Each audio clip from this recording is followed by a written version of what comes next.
like the notes on the computer, it freezes every time you try to do anything with it. Like, it freezes every time.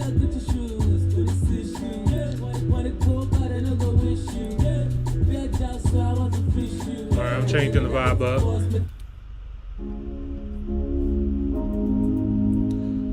Welcome. Top. We live? We live, baby. Welcome, guys. Welcome back. That is not the version I thought it was. You got both cameras on that one too? No.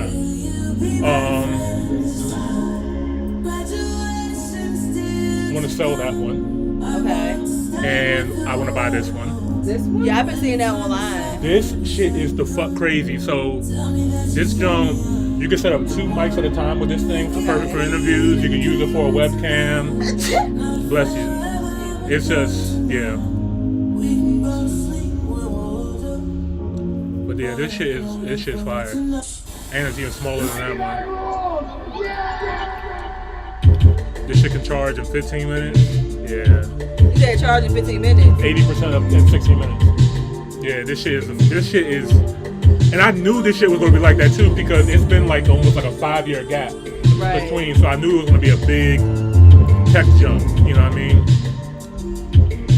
You can set up multiple cameras with it and do like sequencing and all kind of shit. With this shit is the fuck like that, man. Damn it, DJI! If you just came out like a month earlier, man. We was waiting on it too. Waiting on it. This is a new camera. So this is the new camera. Camera. Yeah. Oh, okay. It's not priced bad at all. Yeah, it's not priced bad at all. Yeah, that's what I'm saying. Like, probably sell this junk and then just, yeah, get the rest of it.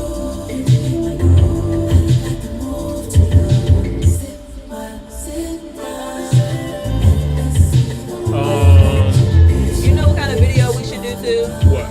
Because you probably could put that on that video too, and like just doing like a FYI like YouTuber type of videos. Those videos usually do really well too. For like beginner YouTubers and stuff like that. Yeah. Things you need, things that'll be helpful, things you don't need. Yeah, What those. you wish you would have known before you started. Also, too, what I want to do is, some of our early episodes, I want to kind of archive them. Okay. Because for one, they're cringy, and two, it's too easy to find them. You know what I mean? Because you can just go to our page and click on oldest, and then it's right there. And a lot of people, you know, they prejudge you when they look at stuff like that too. But there's a way. I don't know why YouTube is taking so long for us to get this, but there's a way that you can create a members only version for your page too. Okay. So if people pay monthly, they can get access to certain things. So I was thinking like that could be something that they have. Right, like we ain't hit that milestone yet. That's what I'm saying. Like I don't know what it is. Like because we should have been there.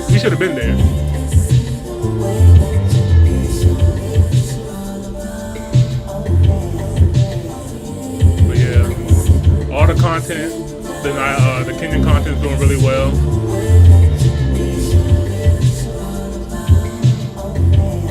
This is probably the best interview I've probably ever had. I saw that. You seen it?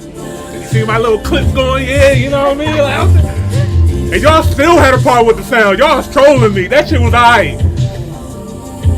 Alright. Looking for perfection, especially for a channel probably this far advanced. Like when they probably see like 1 to up to 1,000 subscribers, they be like, okay, I'm not expecting much, but.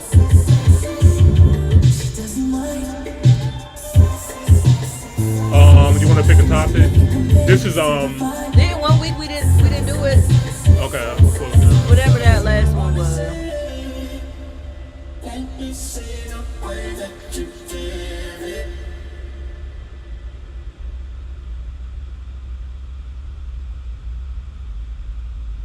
Is that the one? Or did you pick that? I don't remember. Did we talk about that? At what age you consider to be old? Did we talk about that? About what? At Which what one? age are you considered old? Or do you consider old? Did we talk about that? I don't think we did. Okay. We did that one.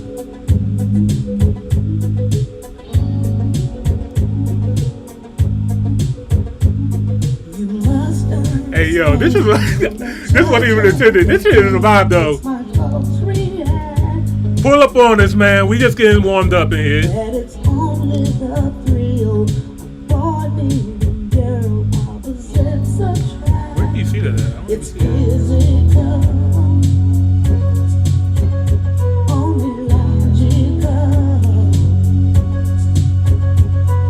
just try to ignore that it means more than that. Oh, what's Hey, yo. love got to do with it? Got to do with it. Hey, yo, funny. What's love but a second-hand emotion? Sing it out there. What's love got to do with it? Who needs a heart when a heart can be broken? They see This is everything else that happened on Docker today too. I don't know if when you're close to me. I'm gonna add to it or not. If I tend to look dazed, I read it someplace. I got cause to be. That's what she said. I'm here for the ride, nigga. Yeah, that's what I She said, we can always improvise. But whatever the reason, you do it for me. Oh, what's love got to do with it? Got to do with it. What's love but a second-hand emotion? What's love got to do? I see y'all in the building already. Who needs a heart when a heart can be broken? Bet y'all didn't know we were gonna be here tonight, but we're here for you.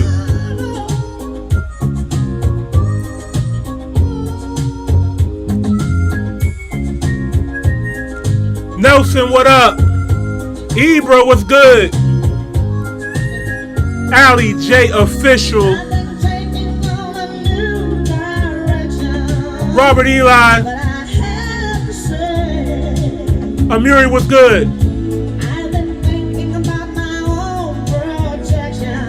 It's Crystal, I still forgot to make you a moderator. I gotta figure that shit out. Damn it. Gotta do what? How to make her a moderator. Oh, yeah. Got to do with it. What's love but a second-hand emotion? What's love got to do with it? Got to do with it. Who needs a I cannot wait to get on Mr. Bowser. What? How this bitch gonna post on his motherfucking page, but Top Hill can't. Hey, And I'm not never looking for it, but I'm just saying. Oh I my peep what's the god. fuck going on. Hey, I don't find it coincidental. yo, tomorrow's gonna be so funny because that video you ranting, that is a classic moment. I should never send that to you. What video? Huh? Oh, a video. I thought I was talking about the one I sent you. He was like, oh, it's on now. I was like, Oh yeah, it's lit. because he was happy when I sent him that little information video where it says YouTube would now allow twerking, cussing, and all the other shit. So, Oh, for real? yes, and he was Breastfeeding and all that. I thought I went on TikTok one day. Pause. He wasn't That's allowed to not a- breastfeed? Can we rewind to that part? Breastfeeding? Yeah, we didn't need to rewind. We was right there. Resume. Yeah, I went on TikTok one day. This is not on my page either. This was on the Top Hill page. Okay. So this was not in my algorithm. I just seen That For titty. You page could be anything. I It don't know really why could. you felt like you had to say that disclaimer. I did. No, I did. Shit, I be seeing on my page. And where's my mic at? It's all the way up there. What the fuck is going on? I knew something wasn't right here. I was like, something is not right today. Yeah, you need a mic, girl. But yeah, I just seen titties out, and I was just like, and yo, I ain't gonna lie. The way the girl, she knew what she was doing, man. Like this, come on now. Like some of y'all know what y'all be doing.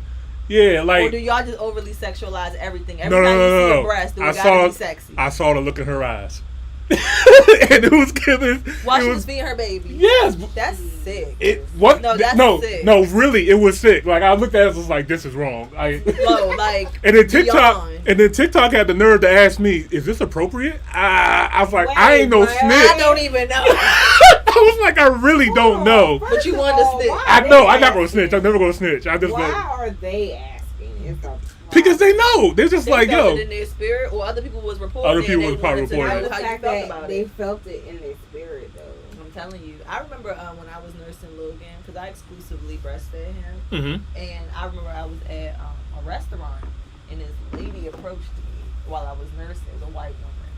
I was so worried I was gonna have to cuss this lady out. She came up to me. She was like, "Oh my gosh, I'm so proud of you." Proud of you. Yeah, because a lot of young women are not nursing their children. Why? Why? Because they think their titties are sexy and not for what the fuck God made them for. Similar. We're gonna get into this parenting conversation later on too, dude. I feel that. Yeah, I like getting into that parenting bag too. Yeah, 'Cause that's. I love talking about you ain't shit mommies. Oh yeah. Oh, this Mommies ain't shit just as much. It's very equal. you're gonna love this bag then, because I know you already saw this video that went viral, so we're gonna talk about I that. was not ready for that one. Yeah. All right, guys, let's get started with this episode. You know what we came to do, man. I'm gonna bring us in. Yeah. Hey guys. Yeah. Welcome. Oh shit. It's scary outside. Look. Look. My notepad caught many bodies. Screenshots saw plenty problems. Voice notes bag plenty hotties. Can't just talk to me like anybody. You can't. just talk to me like anybody. 'Cause I'm not. Just know that I'm a somebody. And the baby bag, she got a John body.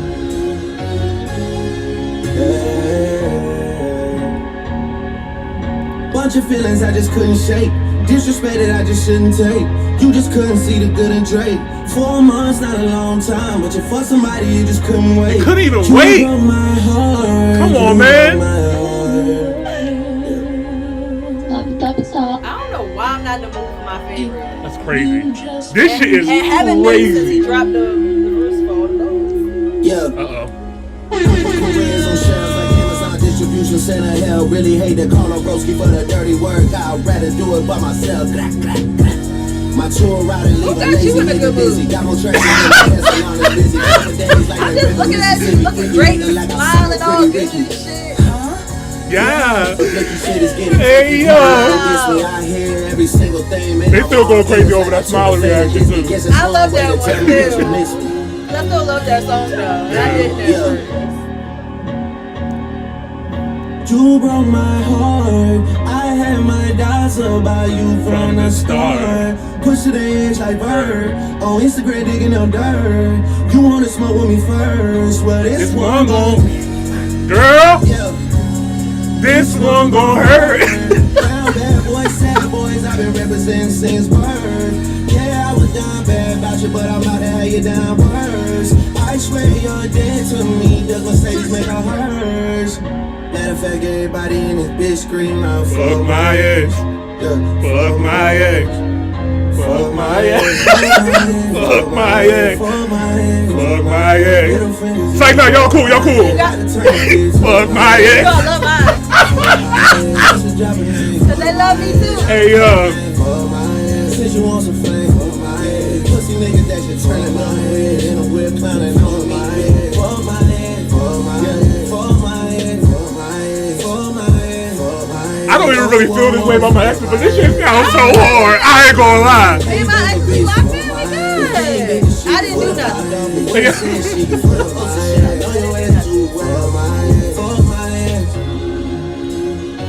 This has no business being this hard. I ain't gonna lie.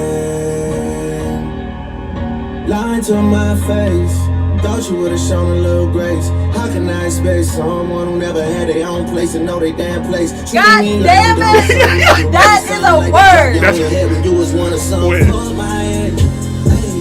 Hey, yeah. Fuck my head. Fuck my head. God damn.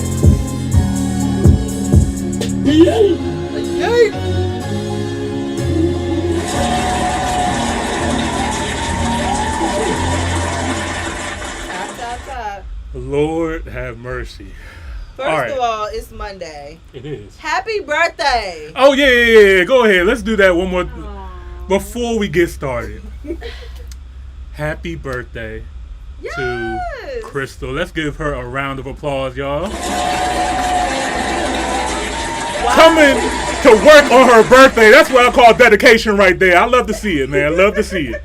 Anything you want to say to the people, man? I'm going to throw the mic over here. 30, bitch. Oh, shit. It's She threw the age out there, too. 30. 30. She's going to be 30 again next year. Hey, is this where the age stops for you, or are you going to keep it going? Keep it going. I mean, How's shit, it feel? Feel different? It's gonna kick in about 1 to 2 months. Yeah, That shit never kicking in. I ain't going to lie. I've been 30 this whole time. I don't know what my age is for real, for real. lying ass. As soon as I've been 30, man, I'm just like, damn, it feels good up here. Y'all know I got my braces and I went back to 17. Hey, So it's just like, no. Can we at least make it 18? Let's make you legal. I got it. Girl, I minute because I done had them like a couple episodes now. I seen them, but then I was like, wait, when did she ever put them Jones back in? I ain't making an announcement. I haven't posted not one picture or video on social media since I got them. Like, yeah. Yeah, I think they're gonna notice it. Like this week's episode is like the first episode that had you with your braces on. So I don't know. They might notice. I'm it. even talking like regular people around me. Like, if you wasn't like, if you didn't talk to me today, I got them for real. I didn't announce that I had got them. Okay. Yeah, I got them on Halloween. Spooky. Damn. I got them on Halloween. I wasn't even supposed to get them on Halloween. I went in for a consultation on Halloween. And then they told me they were doing the same day. And they gave me a $500 discount for getting them the same day. Oh, that's dope. So I said, fuck it, we here now. Shout out to everybody that's in the building right now. The whole chat in the building right now. Y'all going crazy for Crystal's birthday. Make sure you guys type in there happy birthday so she can see it as well too. We appreciate all the celebrations going through. Greg just popped in too. Who that? Who's that? Greg. Greg. What's his name? My nigga Greg? Yes. Oh shit! What's up, bruh? Hold on, fill me in. We grew up together. Oh. Sandbox days. What's good, brother? I went hard on his school the other time too. I hope you don't see that episode, man. Shit. Oh, what school? He went to he went to Howard. Oh. You see, I got my A&T shirt on, man. Shout out to G-Ho. Shout out to A&T, North Carolina Agricultural Technical State University, Aggie See, I got Pride. my Long ass brown name. ball shirt on. Hey, For all my female entrepreneurs. shout out to the chat, man. We appreciate everybody in the building. My brother Mike Scott in the building too. What's up, bruh? My man Big Erdy in the building. Amuri, Ali J Official, Nelson, Ibra, Robert, Eli. Yeah, man. Let's see. Nasaki was good. All right. 3, 2, 1. Top Hill episode 160. Yes.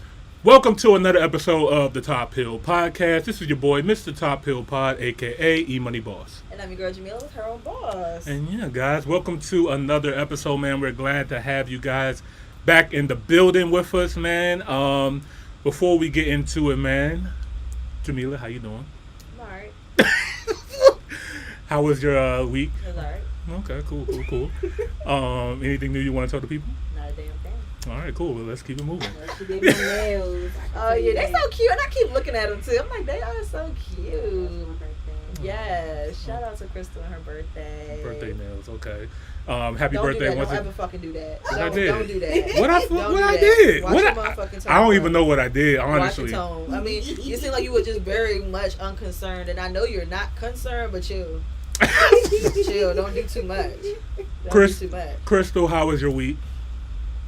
Long. I'm happy that the break is coming. What break? Oh, winter break? No, Thanksgiving break. Oh, I okay. don't have to see my students for a week. Yeah, At fuck least them you kids, get one right? of those. Wait, what? You get a break. Look, my students are off the chain, but I'm so happy. It's gonna be Thanksgiving, it's gonna be turkey, collard greens, cue the music, all that. Like, Oh, I meant to tell you all too. I'm having like a small Friendsgiving on Friday, the day after Thanksgiving. what time? I don't really know. Like honestly, like we rented a house down Southern Maryland. I ain't gonna disclose it too much information Oh, okay. right It's here. not gonna be too far away. Nah, it's not too far. Yeah, so y'all can pull up. You know what I mean? You know how my mom gets down on Thanksgiving. Oh, she cooking. of course. Auntie! Yeah, she's cooking. Yes! She's cooking. Yeah, so there's gonna be plenty of food left over. So yeah, y'all can pull up on me on Friday. Okay. Let me see. This week, for me, I would say this has been a good week for me. I feel kind of rejuvenated. I'm kind of back on You my. look, whoa, who got you up like this? I mean, He had 2 Red Bulls today. Like, I'm just trying to figure out how do I get I'm that about to say, energy? compared to Saturday, y'all, he looked like he was in a zombie, let me be sleep in hibernation mode all damn day. I don't Yeah. drink Red Bull. I'm drinking rum and Red Bull. What was you drinking? Y'all is funny, man. But yeah, man, Let us know in the chat. You might do not need a part 2. I feel like I need to do that every week. Hey, I swear to Do God. I have any hoes in the building? No, you know what we need to give them a rant every week. Everybody that's in the live chat right now, I need you guys to hit the like button on the video, or Jamila's gonna cuss y'all out probably. Yeah, don't forget to hit that like button, smash that like button, you know what I'm saying? Don't forget to subscribe, share it, you know what I'm saying? We need all of the support. Thank you very much. Yes, please and thank you. But yeah, I'm glad to be back on my regular scheduled programming. For you guys who don't know, if you guys are paying attention to the YouTube page, we have the Nairobi vlogs are coming through consistently. So the way how the schedule is going to be set up, guys, so every Monday, Wednesday, and Friday, you will have a new video from the Nairobi Kenyan vlog.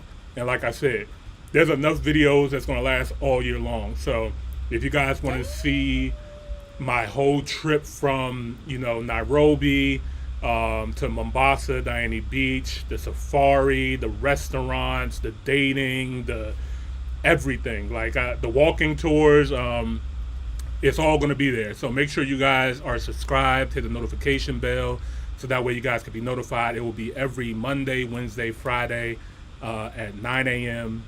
Eastern Standard Time. And then, of course, all the regular videos that we post here on the channel will be coming out Tuesday, Thursday, Saturday, and Sunday. So there's going to be multiple videos for you guys throughout the week. Plenty of content. And so far, I'm really happy with it right now. Like today we just dropped a interview. I'm gonna give my guy a round of applause. Shout out to my guy Marvin, man. I'm really, really excited for you guys to see this. He has taken over the channel this week. I'm not gonna lie. He's gonna be all over the channel. You guys are gonna recognize his face a lot on the podcast because he helped show me a lot in Nairobi. So we did an interview with him. We went to a Swahili/Kenyan restaurant. We walked around the Central Business District. We went to the KICC Tower. So he really helped me get settled into Nairobi. I know some of you guys was worried, like the first video I did, is Nairobi safe? I had my experience with that, but actually going to the most busiest part of the city and walking around, I have a different take. So make sure you guys stay tuned for that. And plenty more coming soon as well too. Mofame Musa's coming, Stunner TNG, Double Trouble, Young and C. So plenty of stuff coming. I'm just excited to bring it to you guys. All right. Let's get into today's episode, man. I think the first thing I want to do, let me see here. Hello? There we go. All right. I saw this video. I actually, I didn't watch it yet, but I wanted to see it. This is Nairobi the best next city to visit? It's crazy because when I came back, Nairobi was actually ranked the best city to visit in 2024, over Paris, over New York, over all these other. The two weakest cities you could think of. No, that's what the article put up there, and the first thing I thought of was like, Paris is dirty, New York is crowded. Dirty. Yeah, this is like I don't know why anybody would want to go over there anyway, but You got bed bugs. Yeah, Paris got bed bugs in their subway system. It's Create crazy. an amazing website with Fiverr. Or you can just subscribe to the Top Hill YouTube page as well too. Damn, these asses, they don't even give you a break. But yeah, so somebody made a video on this. The channel's called Lonely Planet. It's been sitting on my recommended feeds for a minute, so I was like, let me go ahead and see what this joint hitting on. I feel like they're trying to be mad upstairs. You say you try? Oh. Like they're doing it on purpose. Wait, are they doing what? No need to echo Jamila's thoughts. Yeah. Jamila's thoughts could be loud sometimes. Sometimes you just gotta let them I fly. didn't hear it this time. Yeah, just let's keep the party going. All right, let's get to it.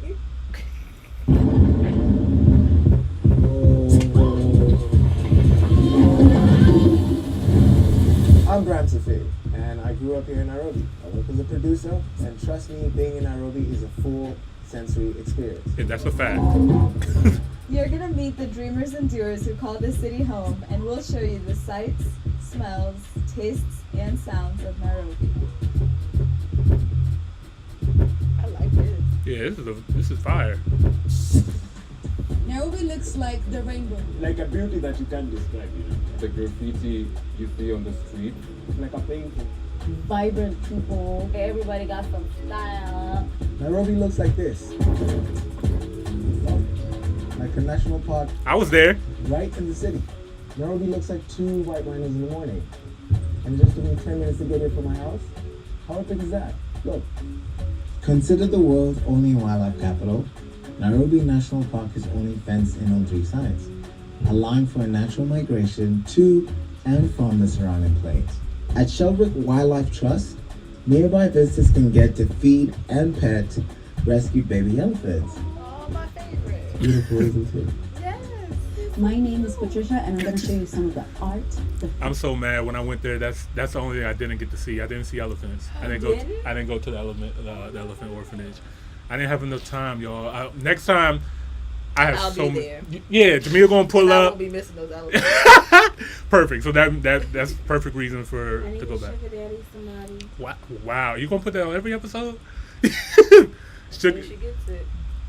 where the sugar mamas at, man? It's like no. Sugar mama. All right, let's keep going. Passion, the sights that the city has to offer. Come with me, I'll show you. This is the Opportunity Factory. Now, some of these things are items that you would find in open air markets in Nairobi, you'd find by the roadside. Where was this at? And them bringing it here together means that you can actually get to see some of the artisans creating these items right here. And this space is the Corner Art Space, where we've got folks who are exploring streetwear, who are exploring street art, who are exploring installations using materials that they find all over the place that represent Nairobi and all its dopeness. On the weekend, Nairobi looks like Uhuru Park. Games, rides, fun. Everyone actually kind of just gets to come together and have fun. In Nairobi, you'll see matatus everywhere. Matatus are Them Jones is fire. I'm not gonna lie. Like they have like all different kind of hip hop artists or different like reggae artists. It's like a party bus. Like they be playing music in there, and these people be going to work. Wait. All right. But yeah, it's all throughout the city, and they also have them in Mombasa as well too. It's really a big part of their the Kenyan culture. It's really dope. are like mini buses, but the thing about matatus is the art and graffiti on them. They're so unique to Nairobi. You're not gonna find them anywhere else Yeah, in that's the world. fire. Hi, That's lit. I'm Anne, and I hope you're hungry. Let's eat. Camille's hungry. Nairobi tastes like It's got a rich flavor to it. a mix of different spices. Chili and salt to add the flavor. It's bittersweet. The junk and the street food they're banging, bro. It tastes like a fruit. Nairobi tastes like the mix of crisp kale and sweet potato in Mama Rock's iconic burgers. Nairobi tastes like hints of cardamom in your tea and spices that speak to the Indian influence on the Kenyan cuisine. Nairobi tastes like a nice smoky on a Sunday afternoon, man. So this is a smoky. It's more like a rendition of a small hot dog without the bun. And that's Fix when your you face. put What do you think? I'm gonna say You have something you need to say? I'm gonna say glizzy. All right, fam. Yo, when it comes to Nairobi's food, y'all, like, you can get a little bit of everything because Nairobi is a metropolitan city, 5 million people living there. It's a huge hub where a lot of different cultures come, from East Africa, from the Middle East, from India, Europe. They all center there. Like, if you want to get to East Africa, most likely, like, you're transferring out of Nairobi somewhere. So with that, you have a lot of different kind of cuisines, different cuisines from all different types of cultures and stuff like that. So they call Nairobi like an African New York City because it really is. It's that diverse of people and cultures and different restaurants and stuff. Nairobi also tastes like warm chapatis, and here at Bridges Organic, they make theirs with pumpkin and sometimes carrot, and it's like a modern organic take on a traditional dish. So let's try it out. Nairobi tastes like some of the best restaurants in the world. Personally, I like Motiva. It's got a wide range of amazing dishes. Everything's kind of grown on the same space that you get to eat it from. Very cozy, homey. favorite dish, the pork belly tacos. I don't know the kind of veggies they use, but that thing slaps, okay? I drove a whole 3 hours just to come have this taco. Now, one of the dishes you should try out when you're here is ugali. This is a staple food in the country, so let's dig in. For Yeah. the full Kibanda experience, don't be shy to use your hands. Food tastes better when you eat with your hands. I ain't gonna lie. Nairobi smells. Good as hell. Don't cap. Inhale. What did I tell y'all? These niggas say the same thing. As soon as I stepped out the airport, like it just smells like fresh air, man. All right. These are the smells of Nairobi. Nairobi smells like wet soil after it's rained. You can smell the rain. Smells like fresh lavender. Fresh rubber, fresh flowers, a bit of exhaust fumes, fresh, and just like sweaty. It smells like more trees than you can imagine. Nairobi smells like woodwork. The smell of wood.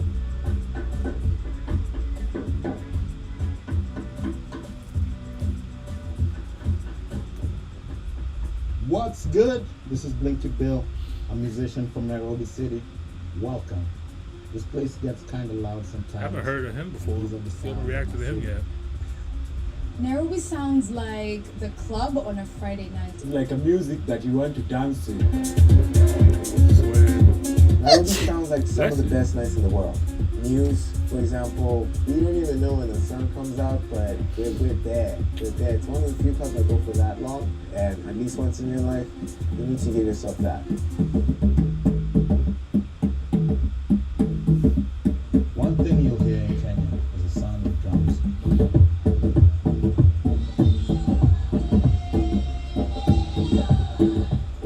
That's a sound that I really like. It's the sound of one of the tribes here. I think it's a Maasai tribe. And you just have to come to Kenya to hear some of those sounds. Nairobi is loud.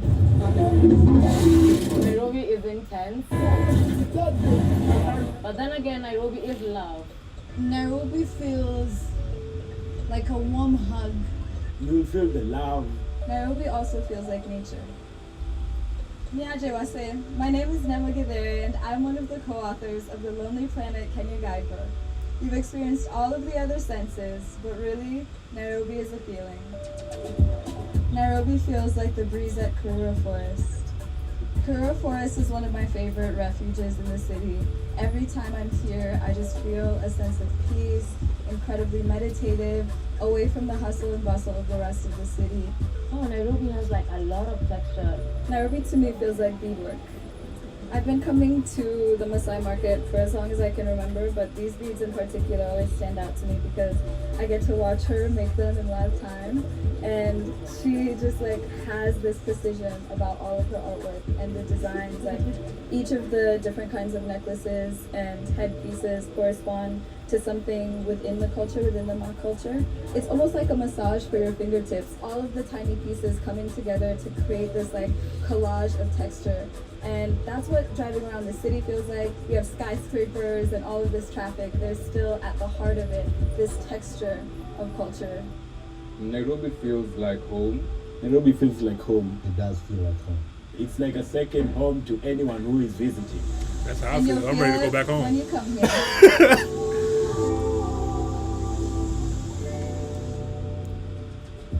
Thanks for watching Lonely Planet. Subscribe to see more videos like this from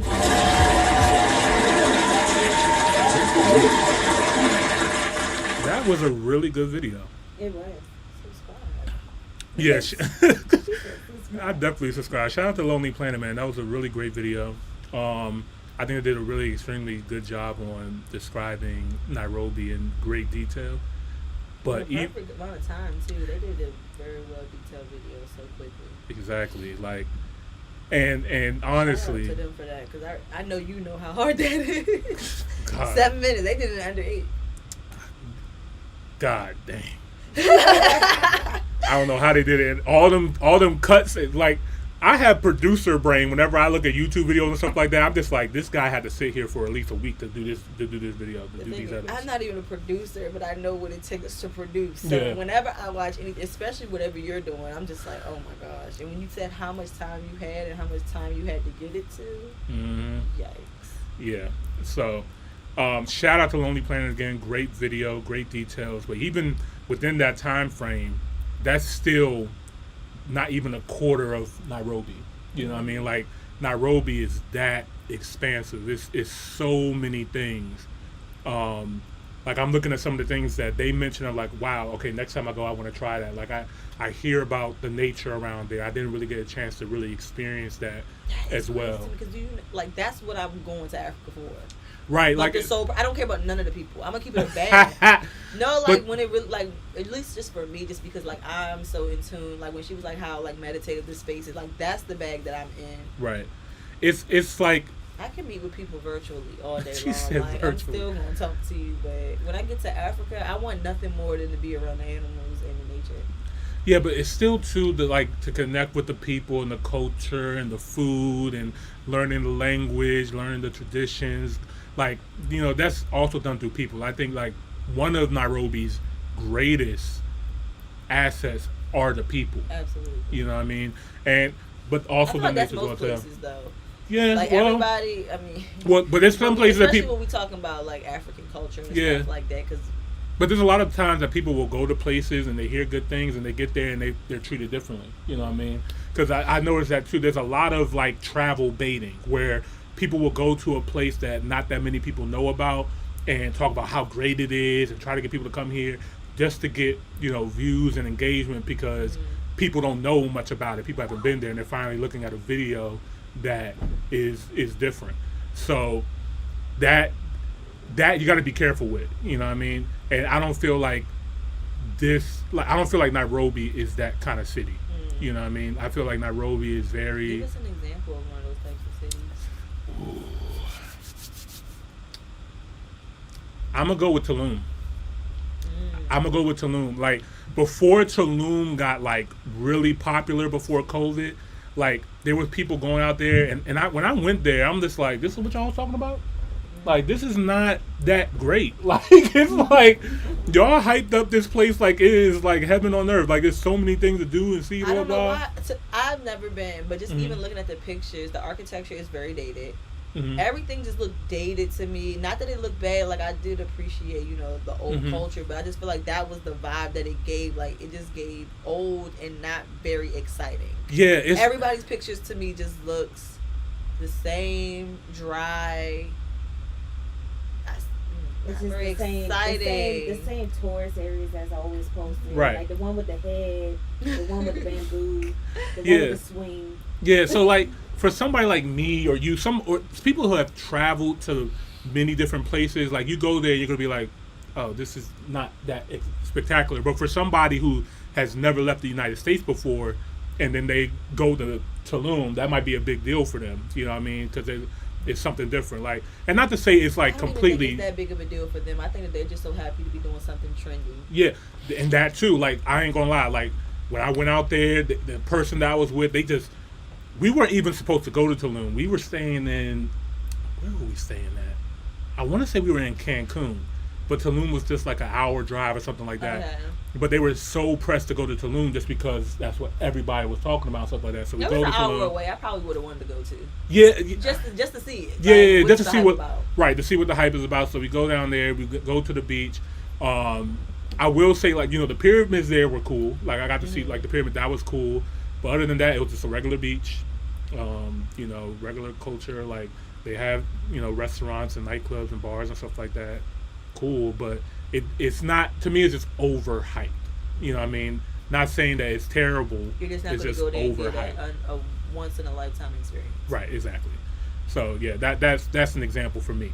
And to me, Nairobi is Once in a lifetime experience. once in a lifetime experience. 'Cause there's no other place in the world that you're gonna have a major metropolitan city with 5 million people in it, right next door to a national park.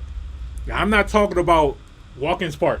You know what I mean? I'm not talking about. Damn zoo. Watkins I'm not talking about no like just regular. I'm talking about lions, giraffes, zebras, like a whole safari drive where you can see some of the most beautiful African animals and wildlife on the planet, right next to a city filled with 5 million people. Like that contrast, you're not going to find anywhere else. The people, the culture, the things to do. From that video that you guys saw, and from my vlogs that you guys are going to see, still is not enough time to show you everything that Nairobi has to offer, which I think that makes it great. That makes it why people want to continue to go back, see more, explore more. There's so many things to do and see in Nairobi. So I'm looking forward to going back for sure. I can't wait to go. Can't wait to reach out to some of the sponsors. In the comments. Absolutely. Yes, and tophillpod@gmail.com for any sponsorships. All right. Crystal and her midgets need a sugar daddy. A young. Yo. And if I get them, I just know that I'm going with you. A young. Screaming. Matter of fact, send me a picture of how you was looking on your birthday. I'm gonna get you that sugar daddy. There's no reason why you don't have one. If I had midgets back there like that, What is your? I am not She's been even. saying this ever since I've been getting my nails done with I her. swear. Have y'all seen Crystal's ass? She got 2 midgets sitting in the back side of her that don't make no sense. Oh God. It's scandalous. Are y'all done? Can we move on to the next topic? Alright, I'm done. All right. But y'all gotta see it. Hey, yo. Become a member somewhere. You might be able to see. Wait a minute. Hold the fuck up. Like, nah, I ain't gonna pimp my cousin out. Hell no. Yeah. It's funny. Damn, got a pimp, man. Wait a damn minute. Top Hill is a network. I mean, we could expand into the OnlyFans market. Not saying you, but I'm saying anybody that might be interested. We're looking for hard-working women, and like, nah, all right, let me move on. Let me move on. All right. What is next on the docket, man? All right, I'm gonna stay in Africa since we here. Let's see. Actually, wanna throw one in here? Sure. What? Why not? All right. Ibra was first in the building. What's up, Ibra? Longtime supporter. Shout out to Big Ibra, man. We're going to react to G Nako Commando featuring Diamond Platinum. Shout out to East Africa. What is good? This is new. Brand new? Brand I know new? how I like new music. Why is it two? Oh, one's a video and one's not. Okay. Wake up. Hey, I was up. All right, let's get to it, man. Shout out to Diamond Platinum. Want to become an amazing... Want to become a subscriber to Top Hill Podcast? All you gotta do is just click. What did I say? Violation. For speech? What the hell did we say? Oh, can I not say OF? We can say whatever on here. Hateful behavior. Hateful? Ain't nothing hateful. Get the fuck off my live. Hey, that sounds hateful. I'm about to get there. Hey, what the hell is Just going hit on? okay. You want your phone? It says submit feedback. I don't have nothing to say. I'm not feeding nothing back. I Get know. off my live with the shenanigans. I didn't even say nothing. That's I just hate to crazy. see black people doing well. Get y'all ass off my page. Y'all messing up my good live. I swear to because I swear to God, because the amount of stuff that you be seeing on people's lives, we didn't do nothing crazy. We talk about Nairobi. Yeah, like we're talking We about ain't people. coming to your country. I don't give a fuck what country it is, what Here we continent go. it is. I'm only trying to go to Africa. If you over there in Europe, fuck y'all. I don't care about none of that shit. Now I'm mad. Shout out to Singapore. I might actually want to go pull up on Fuck y'all. I ain't gonna Singapore. lie. Oh, goddamn. They got one of the most nicest airports in the world. I don't give a damn. Y'all pissing Jamila off, man. All right. Yeah. I hope y'all like the video too. I'm gonna check the likes. Okay, yeah. Okay, we good. We appreciate you guys. That's why I love y'all, man. That's why I love the Top Hill family. We ask and you guys actually deliver. I really appreciate that. Shout out to everybody in the chat that liked the video. They been coming for me. I didn't even It's do down in the nothing. middle. What? Did you put it in the middle? Oh yeah. Thank you for that. I appreciate that. See, this is That's why why they pay you the big bucks. I swear. Gotta manifest it. Swear. But that was Ibra. Ibra. So I was like, let me say. Oh yes. say So I should pay Ibra instead of. No. Oh, okay. Damn, wait a minute. Shout out to Ibra, man. All right. You shouldn't even said that. There you go. I'm doing I was moderator gonna put shit. you up for All right, damn it. bonus or something. Bye. Promotion. There you go. Get the bitches on the front screen. All right, we're reacting to G, Nako, and Diamond Platinums. Let's get to it. Commando. Commando. Spelled incorrectly. No, it's spelled correctly. Oh, okay. I don't know how to spell this shit. I swear I went to English class. I remember that word being different. This should remind me about what's going on in Congo. We forgot to talk about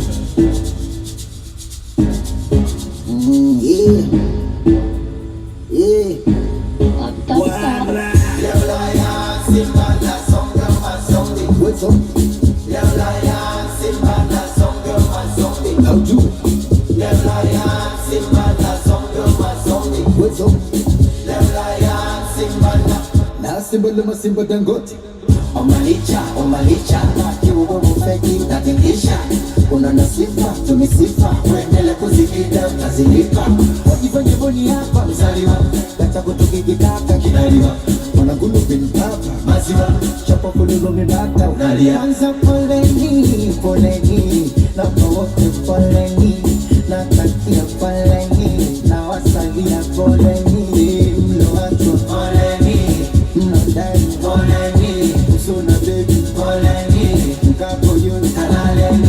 Yes. Comando, yes, it's the defense, commando, yes, it's the defense, commando, sisi comando, yes, it's the defense, commando, yes, it's the defense,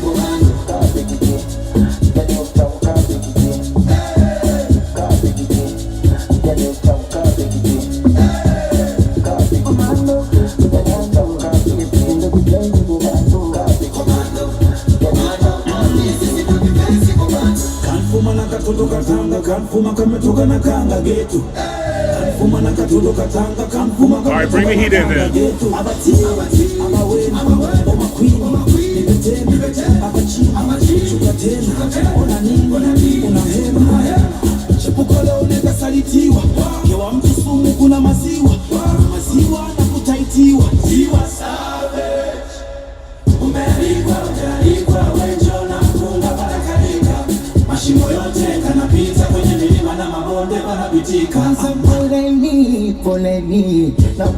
He loves those glasses and I hate them.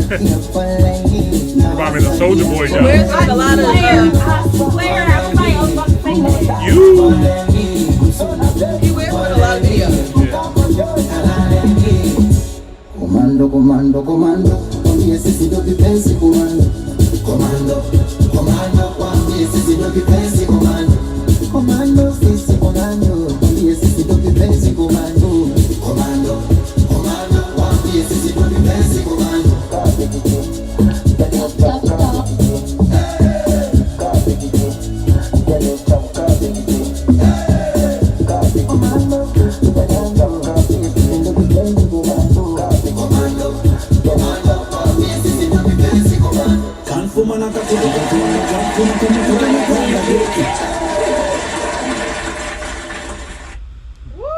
Yeah. All right.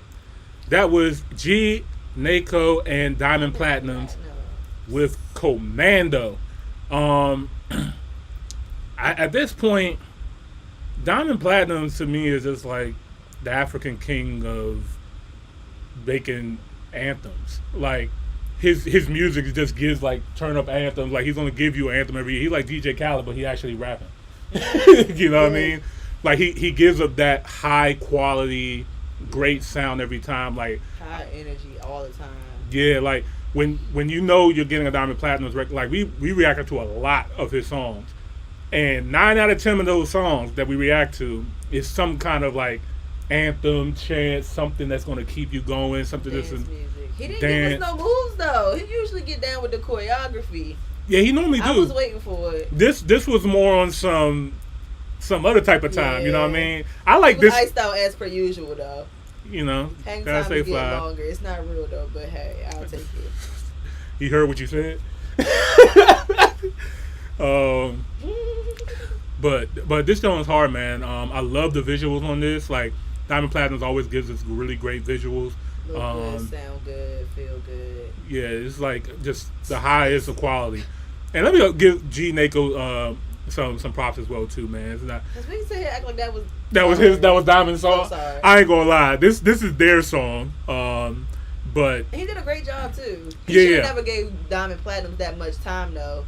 yeah, because it does feel like a Diamond Platinum Platinum song in record. I agree with that.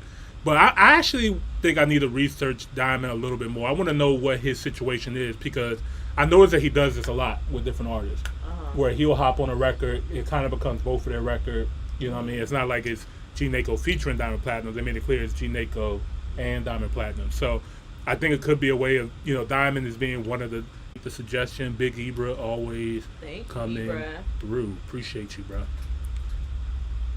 Y'all want more diamonds. I don't know how many. We're not doing no more diamonds. I don't know. We That's could do just that. that on that. I said what I said. I don't know. We could do that, brother. All right. I'm gonna get into the next video that we had today. This was also something that was popping up on my recommended feed. I did not look at it, but the title looks very interesting. Okay. This is a letter from an African to an African American. If you guys are new here, you know that we love to bridge the gap between the diaspora and the African continent through music, culture, business, relationships. So, if you guys are going to write a letter to us, I would like to hear it, and then we can respond to it. I have no idea where this is going. I have no idea if this is positive, negative, neutral. I have no idea what's going to happen here. But I saw it. The title was very interesting and jumped out at me. So, let's get to it.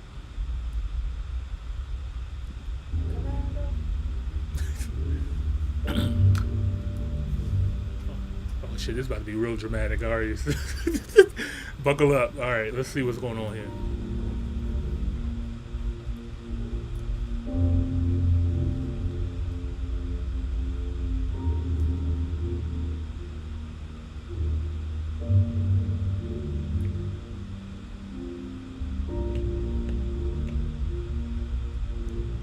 I feel like we about to get some poetry in, man. About to start snapping. I wept as he spoke. I wept as those words proceeded out of your mouth. You're right, and I understand your sentiment. I never saw you growing up, but your presence always lingered. Mommy was happy. Her joy, however, was gone. Whenever she was silent, I knew she was thinking of you. Sometimes at night, I'd hear her weeping as she prayed for you. She prayed for you to be protected. She prayed that they would treat you right. She prayed you were loved. She prayed to take all your tears so you'd not feel the pain. Without expressly saying it, our parents compared me to you. They wonder what could have been if you were still here. After every achievement of yours, they wonder if it would have been better if you were here. So even though I have never seen you, I know you. Even though I was not there when it happened, I still bear the brunt of it. I've been laughed at and teased by your new family. They say, oh, look at those people, from grace to grass. They definitely live in a shithole. They look at our family, your family, and say, this phoenix will never rise out of the ashes. Let us give them breadcrumbs. That way, they'll forever be dependent on us. Do you know what hurts me the most? They are the same people who abducted you. They took you away. Am I playing their blame game? No. I'm just stating facts. Yes, Mom and Dad should have done better. They should have protected you with their lives because you are our treasure. They should not have entertained your new family. Granted, they came in sheep's clothing, but that's no excuse. We should have sniffed the smell of wolves. I hate that we still take their breadcrumbs. We are the only family that can stand on its own without help from others. And I know that sounds obnoxious, but it is the truth. The other side of that truth, however, is that even though we have all the resources, we're still dependent on them. The neighborhood has given us a nickname. They call us the third world. We cannot get our shit together. We cannot seem to rebuild what we had. We have left an indelible scar impossible to erase. Our parents and the rest of our extended family have been trying to come to visit your family through means unfitting for humans. It is ludicrous that it is oftentimes through the same means they took you away from us. This time, however, you're taking the same route voluntarily. You ask why? We ask why. They ask why. We all don't seem to have the answer, but know for sure that there's something more than meets the eye. Isn't it interesting that even though we have the same biological parents, I did not know what to call you. You look just like me.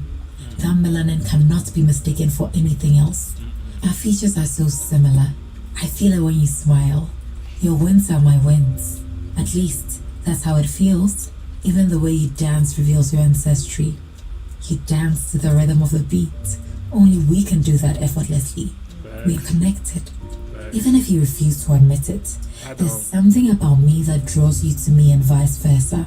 I do not need a 23andMe kit to know we have the same roots, but I'm at a loss as to what to call you.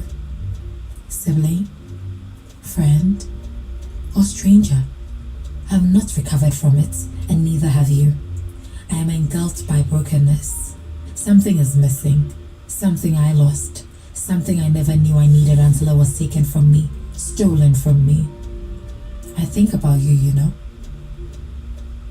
I wonder why it happened. How could we allow this to happen? What was my quota? Did I do this to you? Did I allow this to be done to you? My own brother? My own sister? My own family? What could I have done differently? Could we have changed the narrative? Let me be honest with you. Sometimes I get mad at you for allowing yourself to be taken. I get mad at our parents because they did not fight harder.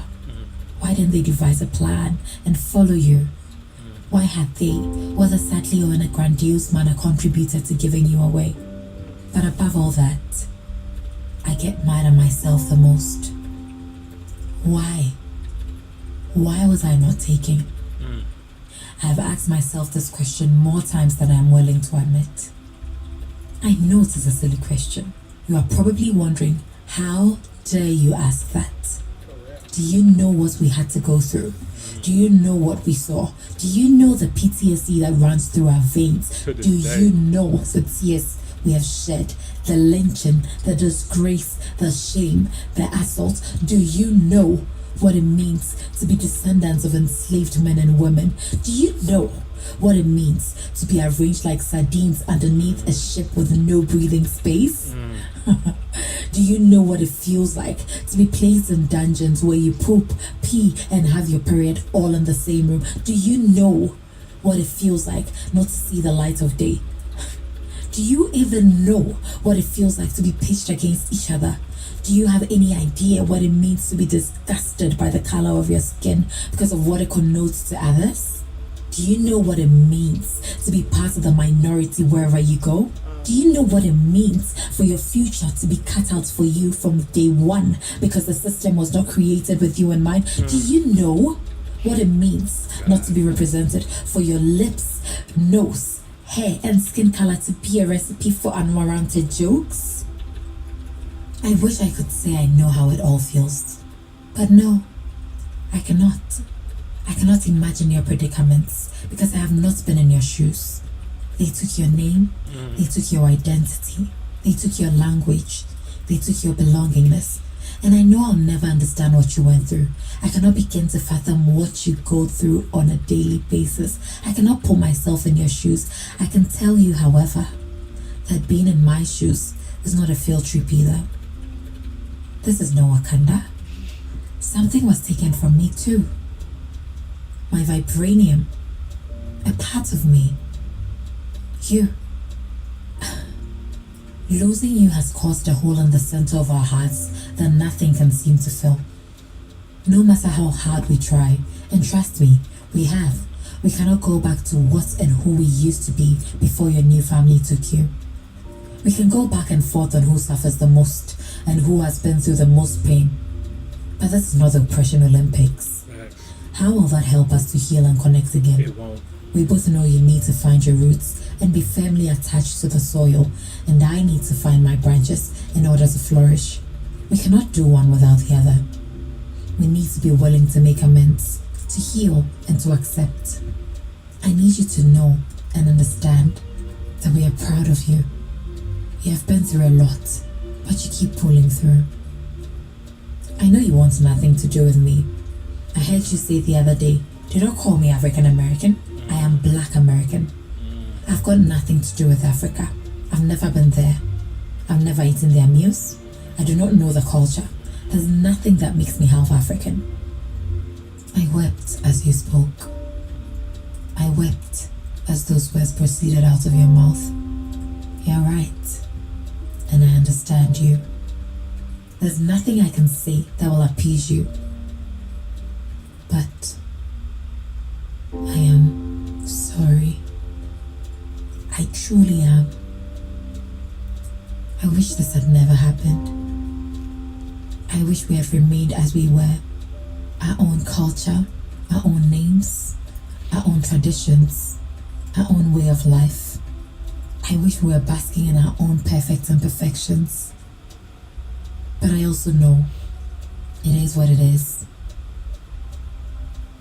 How can we bridge the gap that has been created over a period of 400 years? I believe it starts when we both open our arms wide. Come back home and claim your birthright. You do not have to stay, but just come and connect to your roots. I know all your emotions will come running back to you. The sadness, the hate, the anguish, the anxiety. And when it does surface, feel it all. Do not try to stop it. Feel it all. Take it all in and release it. I'll be right here, standing by your side. You have shoulders to cry on now. Shoulders that look like yours. Shoulders that are willing to carry the weight, willing to admit their wrongs, willing to accept you, just as you are. Everyone grieves differently. If you're ready to let go, so am I. If you're not ready, that's okay. I'm still here, ready and willing to listen to you. My doors will always be wide open. You are and will always be one of us.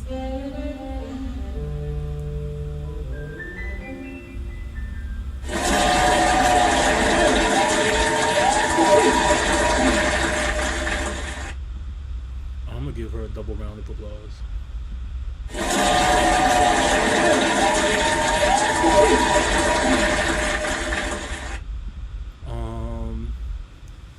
That was powerful. And truthful. Yeah. From start to finish. Honest.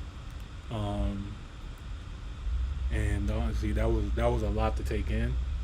I didn't want to pause in between this this art. I wanted to let it play all the way through, and give my genuine reaction. Yeah, that's a lot, man. That's heavy. I would like to say that I received this letter from my sister, and I look at Africans as my family. I understand that, like she said, our melanin is clear. It connects us. There's nothing you can't look at me and tell me I'm not of the continent. Of course, there's people with this new wave of, you know, we were also Aboriginal people to the Americas. Yes, that's because Africans have been traveling the world for years. So yes, there were Africans here. Yeah, we discovered America prior to the Europeans. Yes. So that's why we were already here. Right. And then while we were here, they took us as slaves as well too. They took Native Americans as slaves as well. But to get back at the topic at hand, there's no denying that we were taken from Africa, a large group of us. And like one thing that really stood out to me, there's a lot of things that stood out, but on the top of my head right now, this is not the oppression Olympics. And at the end of the day, there's a hole missing from them, and there's a hole missing on our end as well too. Yeah, a perspective that I was able to see today that not to say that I didn't know, but it definitely shed a light on, is the fact that as much as we speak about, you know, us being taken from Africa, and we always speak from our ancestors' point of view from the time they were taken, like on the ship. Right. But I never really thought about how the people that didn't get taken, how they actually felt after we were like taken, especially if they were tricked and bamboozled. Right. So just imagine how dumb they feel and how they're passing that on ancestrally. Right. And I heard a little bit of survival guilt in there as well too. Like, why wasn't it me? Why wasn't I taken? Or, you know, them being angry at how did we let ourselves get taken, or how did we not fight harder? Notice she said fight harder. They did fight. That's one thing that a lot of Americans, Black Americans, don't know, is that they did fight for us. You know, what they're trying to tell us now is that, well, they sold you into slavery. You know what I mean? Right. But a lot of them were tricked as well too. Like, the slavery was different. You know what I mean? You know, a lot of them thought it was just another form of indentured servitude. You fill out your terms, and you know, you'd be able to go about your way. But a lot of people didn't know that they were taking our names, our language, our birthrights, and lynching us and killing us and doing all kind of crazy stuff. But bringing it back to today, I feel a reconnecting force happening between Africans and African Americans. There's a huge new wave of African Americans wanting to go to Africa, wanting to learn about Africa, and Africans actually connecting with us, whether it's coming over here, whether it's the music, whether it's the education. Just extending the invite. It's extending the invite. And it's very true what she said. When we do go to Africa, they have their arms wide open for us. I've been to Africa 3 times, and the very first time that I went, the guy asked me, he's like, the Chinese come here, the Arabs come here, the Europeans come here. Why don't Black Americans come here? Like, a few reasons though. it's a few reasons. We were told a lot of things. We were told, you guys don't like us, you guys don't want anything to do with us. When a lot of Africans do come over, you know, they're told to not associate with Black Americans. We're lazy, we're ghetto, we're all these kind of things. But this is just all a part of the marketing. A part of the plan to keep us disconnected from each other, because they know if we can get our stuff together and reconnect with our people and our land, they're in a lot of trouble. Because, okay, Africa has all the resources needed on this earth. They need not to import, export nothing for nobody. They're good. But what they lack is the mindset, the system, the structure. Well, guess who has that? They're African descendants who were taken. We were brought up in an American system. We understand how systems and structures work. When you really think about God's plan. Exactly. You did all this stuff. Only a small part of it. Only a select few of us were taken. Right. That's kind of special. Yeah.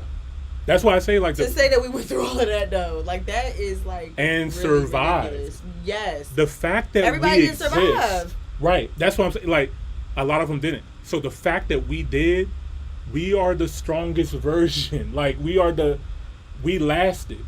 You know what I mean? We survived the craziest things that humans can survive from. The odds are stacked against us, but we overcame that. Look at God. Oh, I feel like we so top here. We so lucky. We gotta do something with this. Y'all so powerful.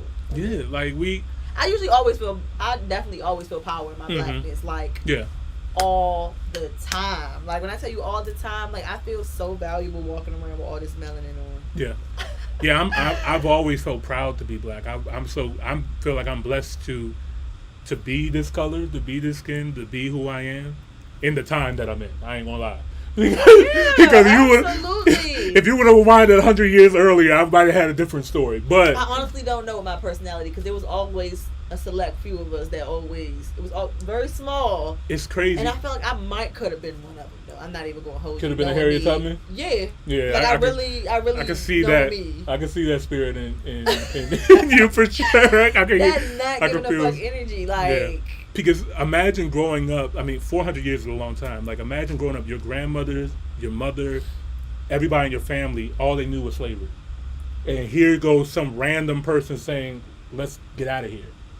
They're gonna look at you like you're crazy. That's like. But imagine what she knew. Right. She did not forget where the fuck she came from. Even when you try to condition some people. How does she know that? That's the crazy. That's what blows my mind. What was in her Culture, to realize that stories, this was wrong? Everybody like. When you go back to that time, by the time we got to her, it wasn't that long ago. Mm-hmm. Her grandmama told her. Mm-hmm. And imagine if, like, just that specific family just so happened to just be one of the people that kept it going. Yeah, that's all it takes. Yeah, because they did have, like, secret languages and stuff like that and ways to communicate. Because, you know, what they try to do was, like, you know, when they had certain slaves come, they try to keep certain tribes away from each other so they couldn't communicate with each other in their native tongue. You know what I mean? But they still found ways to still communicate. But even now, like I want to bring it back to the now because obviously we know what happened in the past. We lived through it. Our ancestors lived through it. Still going through it. But today, the results today, what do we do today to move forward, to continue to bridge the gap closer? And I believe our mission, part of this podcast, what we're doing is trying to help that. We see you guys reaching out and we're receiving your hand. And we want to reach out to you as well too. We want to come to Africa, come to the continent, learn, explore, you know what I mean? Bring more people over. Like when I do my Kenyan vlog, I'm showing my friends, my family, people who are in the stateside looking at it like, oh wow, I never knew this. Right. You know what I mean? I had so many people coming to me. It's like, oh, you went to Kenya? Did you have any issues with the language? I was like, they speak English. Right. You know what I mean? But they like most places like in the world, all over, not just Africa, everywhere. Right. So it's making it more normal to travel to Africa for African Americans to go to Africa instead of me. I'm still impressed with white people sometimes. Yeah, just with that part. The system of how they did it. You made sure, they can go anywhere, and they're going to speak their native tongue. Yeah, right. Because the opposite side of the slavery part was the colonization part of it too. That arrogance of like, I'm coming into your country and I'm drawing new borders, and here's a new language, and here's a new religion. Crystal, can you give me tissue? To do that, it just goes into the mindset of where they had to be. Like if you look at Europe on a map, how small these countries were compared to how big Africa was, it goes to show you it's not just about size and numbers, it's about systems. And we have to do better with that. Like in our areas, like, we're melanated people. We live closer to the equator. We have an abundance of life and fruit and vegetables and livestock. So we were very open and giving people all around the globe. But here comes people who come from a more scarcer environment, colder, harsher environments, who doesn't have that. So, you know, we come in Which here with makes open sense arms. as to why they have so much structure. Right, because they had to. They had to. Yeah, or they'll could be done free. for. Right. And they had to be like very structured. They learned from the Dark Ages. Yeah. when the Moors came over there and started teaching them, like, you know, yo, you can't sleep with the pig in the house. You can't. Here's how you build street lights, and this is how you build this. It was like, damn, we can't let these people come. We can't let this happen to us again. But I'm not going to go too deep into that.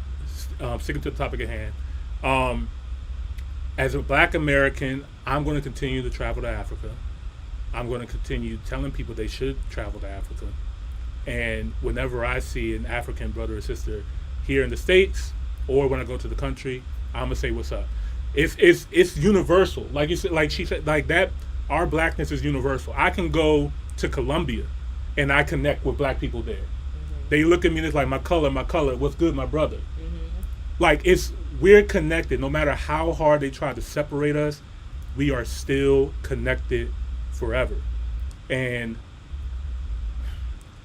what I still really do believe this to this day. The reason why a lot of other cultures and different nationalities come to this country and become so successful and stuff like that. I talk to a lot of people from outside of America, like people who immigrated over here, might be here for school or work or whatever. They come here and they're stressed out. America is so stressful. You know, I seen a video recently of a Ghanaian woman. She went to Canada for school, and she was just crying her eyes out just because she was just, I just feel so lonely here. The people here are not friendly or nice or welcoming or family oriented. When you go to Africa, there's many people in the house. It's a family affair all the time. It's group. And then you come to a place like the West, US or Canada, and just like everybody's to themselves. Everybody's worried about themselves. Everybody's focusing on the job or making money to pay this car note or pay this mortgage, but they're not thinking about their family, the people, what makes us human. At all, because I'm telling you, I'm not. Yeah.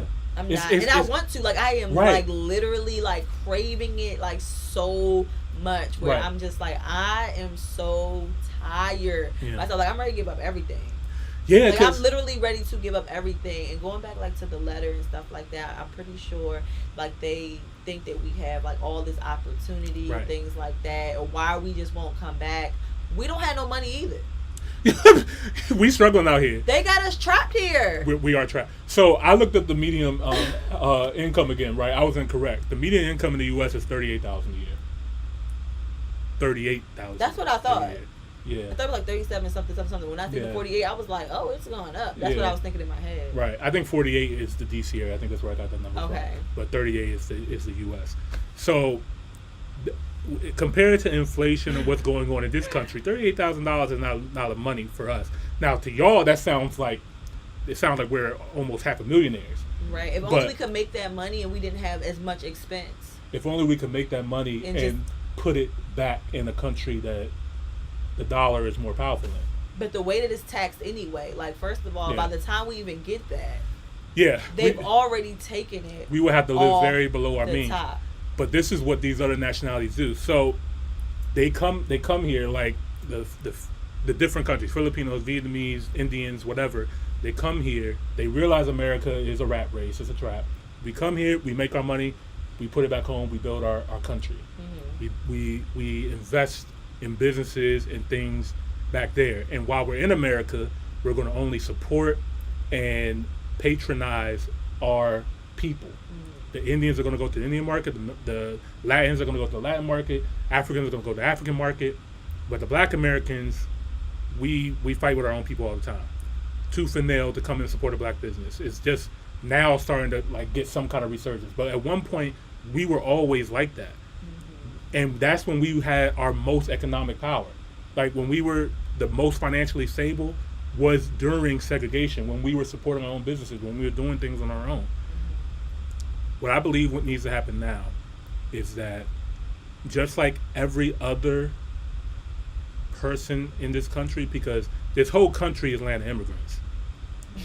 This none of us is truly native to this land. They killed 99% of them already. That's what they do. They give back to their families. They give back to their native land. They make the money here and they give back. And I believe as Black Americans, we should do that as well too. Make our money here, learn, get the education, knowledge, and everything that we can use what we have to our advantage. Because the truth is, we helped build this country, so we deserve every right, privilege, and everything that this country has to offer. And then take that information back to whichever country. Name your country here. There's 54 to pick from. There's 54 countries in Africa to pick from. Find yours. Anyone, most of, well, I'm not gonna say all of them because some of them have problems, but majority is gonna open you up with open arms, especially sub-Saharan Africa. So, I encourage people to do their research.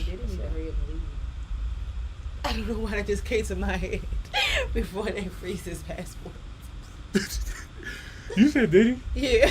You is It just so sorry, funny. I just think of money. Yeah, Got yeah. a lot of it. It's a lot going on with him Don't too. freeze it. I want some first. Bruh. He said, "Let me get mine off the top." But that's why we're gonna get into that topic in a minute too. I didn't know if we wanted to talk about it now, but I really don't, but I just feel like it just kind of went with yeah, what we're money, saying. power, just You notice that every billionaire that we get, they start chopping them off the list. we automatically. That's why I'm not against him. Yeah. He wrong as the fuck. I know he is, but he ain't that wrong compared to he the been other do- wronger. But he's been doing a lot right once he started getting that certain kind of status and that money. Kanye was doing right too. They don't want us there because they know with that kind of influence. Because it's not just the black billionaires that we have in this country. They're not quiet like the other billionaires. They're loud.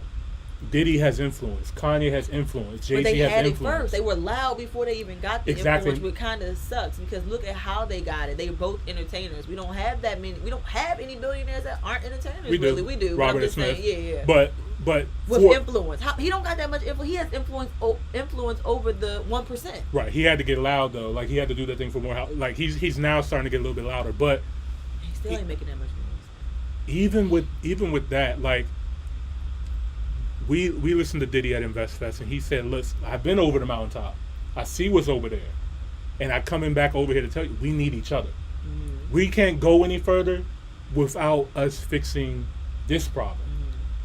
And we have a lot of problems. We do.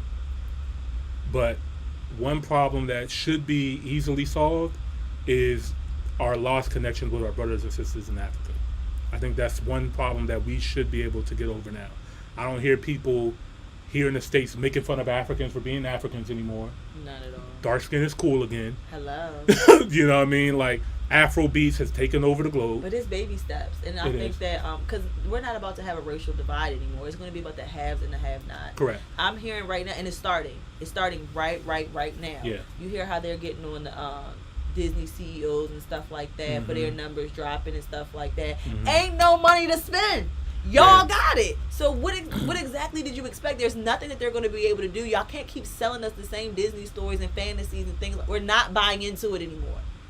The economy is getting real. It has changed, and they have single-handedly changed it. Yeah, so they how did. do you change it and then go to the people, which is your white counterpart, and complain to them about it? That doesn't make sense because the divide is changing. Yeah, it is. We all of us in the room janky as shit, looking at each other, talking about what we gonna do. Look what you did. The jankiest one is saying, "Look what you did." We all janky. We all know that we janky. Wait, how janky am I? I'm not talking about us. I'm just saying in these rooms, like all of them are janky. Y'all know that y'all janky. Y'all know that y'all cheated. Y'all broke rules. And then you go into the same people that you asked to break the rules as to why y'all not making money, even though I let y'all cheat. Right. I let y'all cheat and y'all still not making money because the people we stole it from, they don't have any. We stole it all. Right. There is no more money left. And the money that we do have, we holding on to. Yeah, we're holding on to it because everything We is don't so even know what expensive. to do with it. We want to invest it. We want to do all this stuff. We don't, even if we want to go to Africa, we don't even know what to do. where to go. There has been some. I would say that there have been some countries who are making it easier for us to come over there. There's 5 African countries. I think Crystal, you sent me this as well too. There's 5 African countries that waive visas on for Black Americans to come. I know off the top of my head, Ghana, Kenya. After I left, South Africa, Uganda. Yeah. Uganda. Yep. And there's one more. I think it's Rwanda. No, Nigeria. I'm not saying that the opportunities aren't available. That's just like when I called you the other day. There's so many opportunities. There's money here for us. There's money. You have to just know about the opportunities, and that's the thing. Like we just don't have the knowledge, or care to even seek it. Yeah. At that point, we don't even know that there is knowledge to seek. We don't even know there's a lot of us. We're in so much dysfunction. There's a lot of dysfunction here, y'all. A lot of us don't even know that there's a problem coming or that this is a problem because there's so many people that live in poverty that's used to that lifestyle. They don't see anything more than what is in front of them. They don't know a life outside of crime or anything. Like they just like, this is how I have to get it. I've seen no other roadmaps. It's so easy for us to say there's a different way and there's a different option. But to the person that never seen it, never seen somebody from their same family or neighborhoods do it, how do they know? Where did they go? How do they know that this is even like what we're talking about right now? So there needs to be more awareness. You know, I'm always resolution based. Me too. I got an idea though. I can't talk about it right now, but I got an idea. I got a good idea. Make sure you. So I feel like God is putting me in position to do it. Honestly, okay. Like literally just as of today. Because Okay. I told you how I've been wanting to get out of my house. Mm-hmm. So We'll talk off there. opportunities coming. And there's going to be a lot of new things coming to Top Hill as well, too, guys. If you guys have any ideas or suggestions, don't hesitate to throw them our way. I've had plenty of DMs and emails of people reaching out with new ideas and stuff like that. This is our platform. I know you guys see me and Jamila here every week, but for everybody that's in the chat right now, we really appreciate you guys. The people that come in and watch, the post videos or watching the vlogs, wherever you guys have found us from, we appreciate you guys for being here. And I want to let you guys know my arms are open as well too. You guys are in Africa. Whenever you pull up to the DMV area, you hit my phone. Yes. Hit my phone. We're going to have a good time. That's DC, Maryland, and Virginia. Yes. You come to the East Coast, shoot, let us know. We might be moving around too. Yeah, facts. You know what I mean? Because I see the love and everything you guys give us when we come over there, and it's received. So make sure you guys share this with your favorite business owner over in Africa and things like that. Like, we're definitely wanting to connect more, and we need sponsorship. We need sponsorship. So make sure that you are liking this video, you subscribe, and make sure you're sharing this to your friend, your local business owner, everybody that needs to see this, so that we can help you and you can help us and we can help everybody. Yes, really, really appreciate it, man. All right. Whew, that was heavy.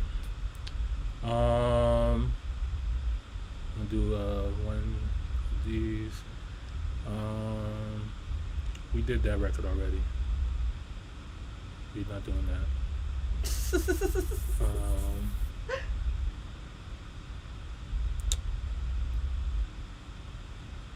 I like how we're just able to do that now. Mm-hmm. Like, our mind is like, I made it up. My mind's telling me no. All right. All right. What's your body saying? My body is silent. Body silent. Body is being disciplined. All right. The lies you tell. I didn't believe that. You should believe in me. Believe in your brother. Believe in your brother, man. I know a lie when I hear one. All right, guys. We're going to get into another reaction tonight. Shout out to my guy, Mike Scott, in the building. Shout out to Mike Scott, man. Really enjoyed the last record that he dropped for us. So, he is a local artist to the DC, Maryland, Virginia area. Shout out to y'all. And let's get to it, man. This song is called Bullshit. I wonder if it's going to be some bullshit.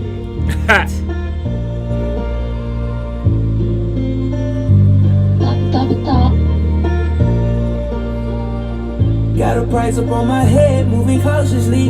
To me, little bitch, you dead. Please stop calling me. I gotta watch out for the fed. Ain't gonna stop me. Oh, yeah, Vegas. Run it up and break the bread. All that drama, hot frozen in inside with that bullshit, bitch. You can miss me with that bullshit, nigga. I'm not with all of the drama you give. You gon' bring in all them problems again. I be out there in the streets moving solo. And yeah, I did some wrong, only God knows. So you can miss me with that bullshit, bitch. And you can miss me with that bullshit, nigga. Tryna run that money up, ain't got no time to waste. Tell her I can't cuff, I'm married to that paper chase. Tell her I won't fuck, you might just fuck my money up. I ain't nothing like these goofies you be fucking. It's like Durkee on set, gotta watch your homies. I thought I was your dog, but I guess you don't know me. Had to cut off all the loose ends, had to get back to this one. How you talk like a real nigga, but walk like a phony. Used to smoke them Dutchess back there, back blowing no reefer.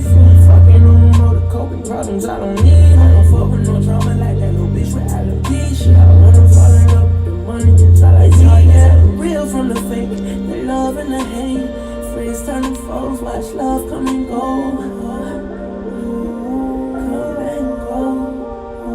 Got a price up on my head, moving cautiously. To me, little bitch, you dead. Please stop calling me. I gotta watch out for the fed. Ain't gonna stop me. I'm just tryna run it up and break the bread. All that drama, hot frozen in inside. That bullshit, bitch. You can miss me with that bullshit, nigga. I'm not with all of the drama you give. You gon' bring in all them problems again. I be out there in them streets moving solo. And yeah, I did some wrong, only God knows. So you can miss me with that bullshit, bitch. And you can miss me with that bullshit, nigga.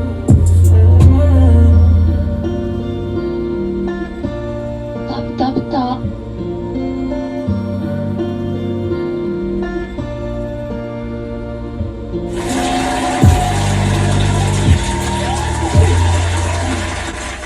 Definitely not no bullshit. Yeah, you can miss me with that. That was good, Mike Scott, with bullshit. Shout out to my guy Mike Scott, man. Dope record. I love the sound that you're going with now, brother. Like, I like this. I like the singing, the harmony. Yeah, you know what I mean? like everything about the song. Everything was Yeah. A1 for me. Yeah, I like this vibe The that you're going lyrics, into. the quality, the video, everything. Yeah, man. Yeah, man. Like, pull up to Vegas, man. You know what I mean? Just get a good Yeah. cameraman. You know what I mean? It doesn't got to be too introspective. You know what I mean? It doesn't got to be like a first-person shooter.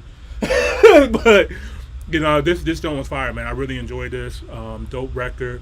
I'm definitely I'm gonna add this to one of my playlists, man, for sure. Yeah. Let us know what you guys think of the record as well, too, man. If you guys like it, don't forget to like it. Go to his page and like it. And I need to subscribe to my brother, man. What's going on? I've been missing a lot of subscribers lately. I'm on him, y'all. I'm on him, though. I seen her hovering over like, that shit don't say subscribe over there. Send love. Yeah, so we appreciate Mike Scott. I'm not allowed to rant and not follow the, you know. Oh yeah. The people that support us, we support you. That's a fact. And then on top of that, if your music is genuinely good, yeah, it's easy. It's easy work. All right. All right. I'm gonna get into this, man. Is this the fight? No, it's not a fight. What fight were you talking about? You seen the mom and No. Oh yeah, I seen that. Do I have to log in to watch? Okay, good. All right.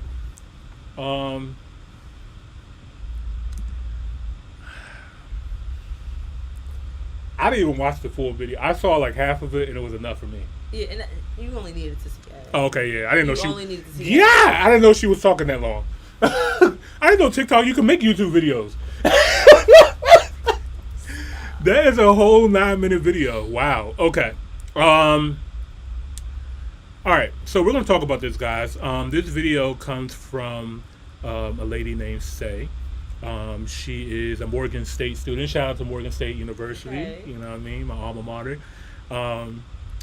Yeah, and she dropped a really, to me, powerful video that sparked up a lot of conversations with people. This is this is a big problem, and hopefully we can provide some solutions. I know Jamila got some in her head probably already. I mean, I just find it funny. I'm starting off with the fact that we found this to be so powerful when people have been complaining about this on social media for a very long time. I haven't seen it. This is my first time seeing it. You've seen it. You saw her pretty ass, light-skinned ass. That's not usually what I saw. makes it stick. No. I'm not saying. Oh, I see. I see what you're saying.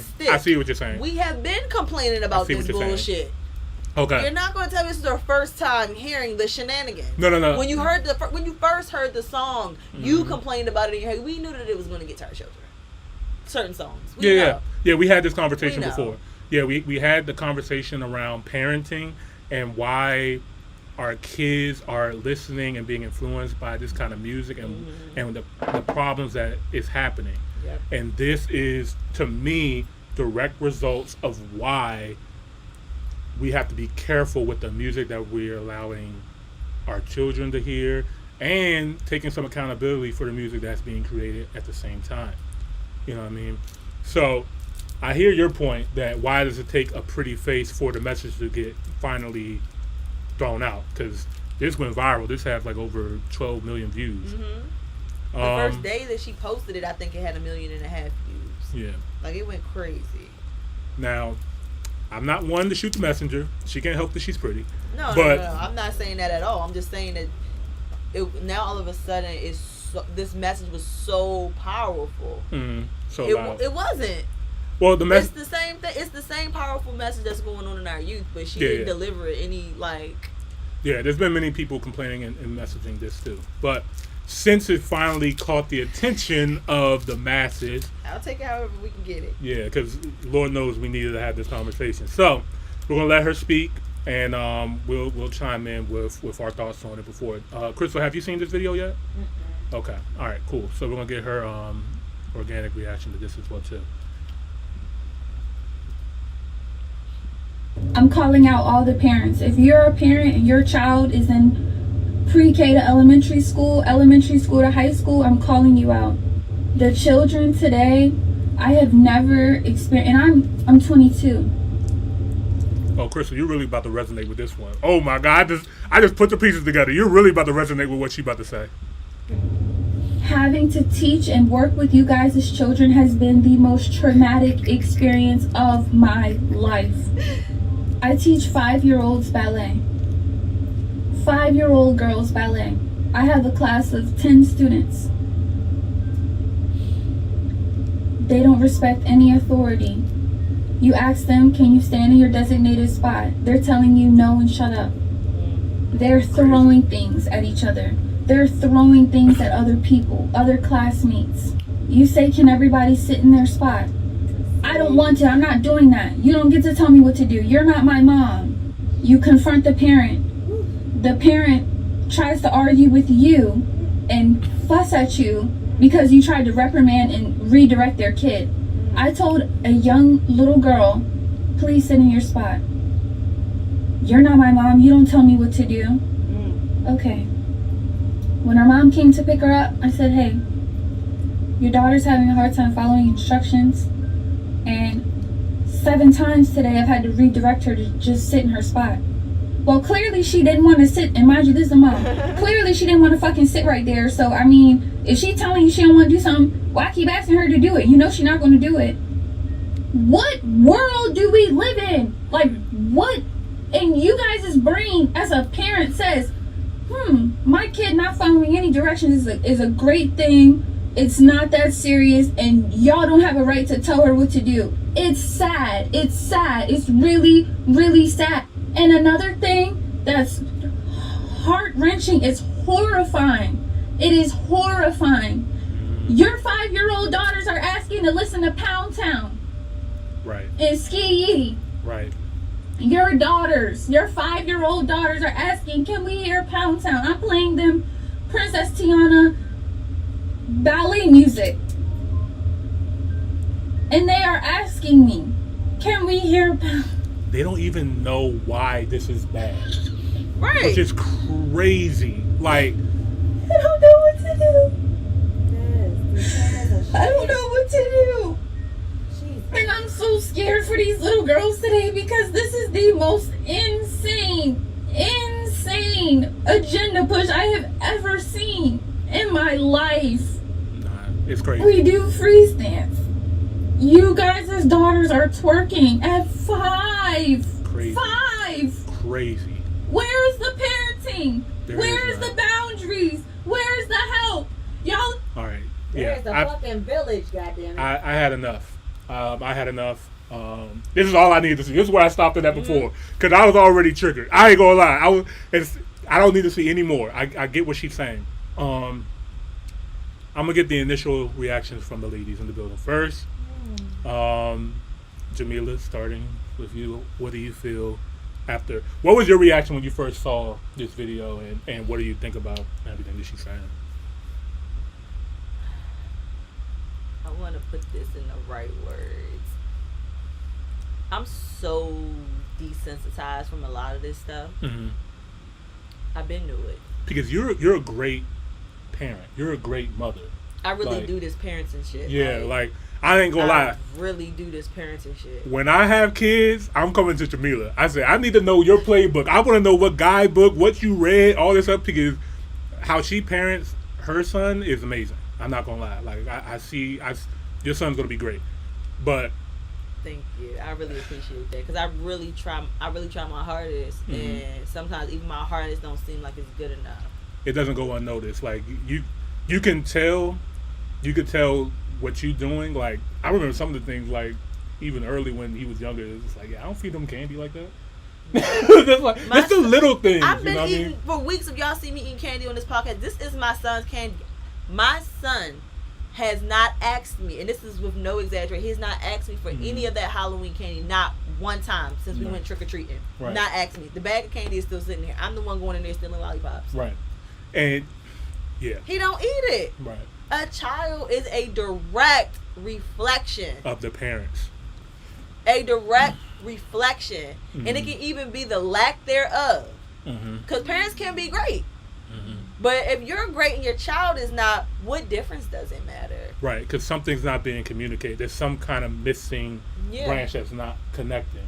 Because the child should automatically, I mean, the child's going to push boundaries and stuff like that, but at the end of the day, you're the parent. And these kids are running the house like they're the fucking parent. This girl that's on this video says that she's 22 years old.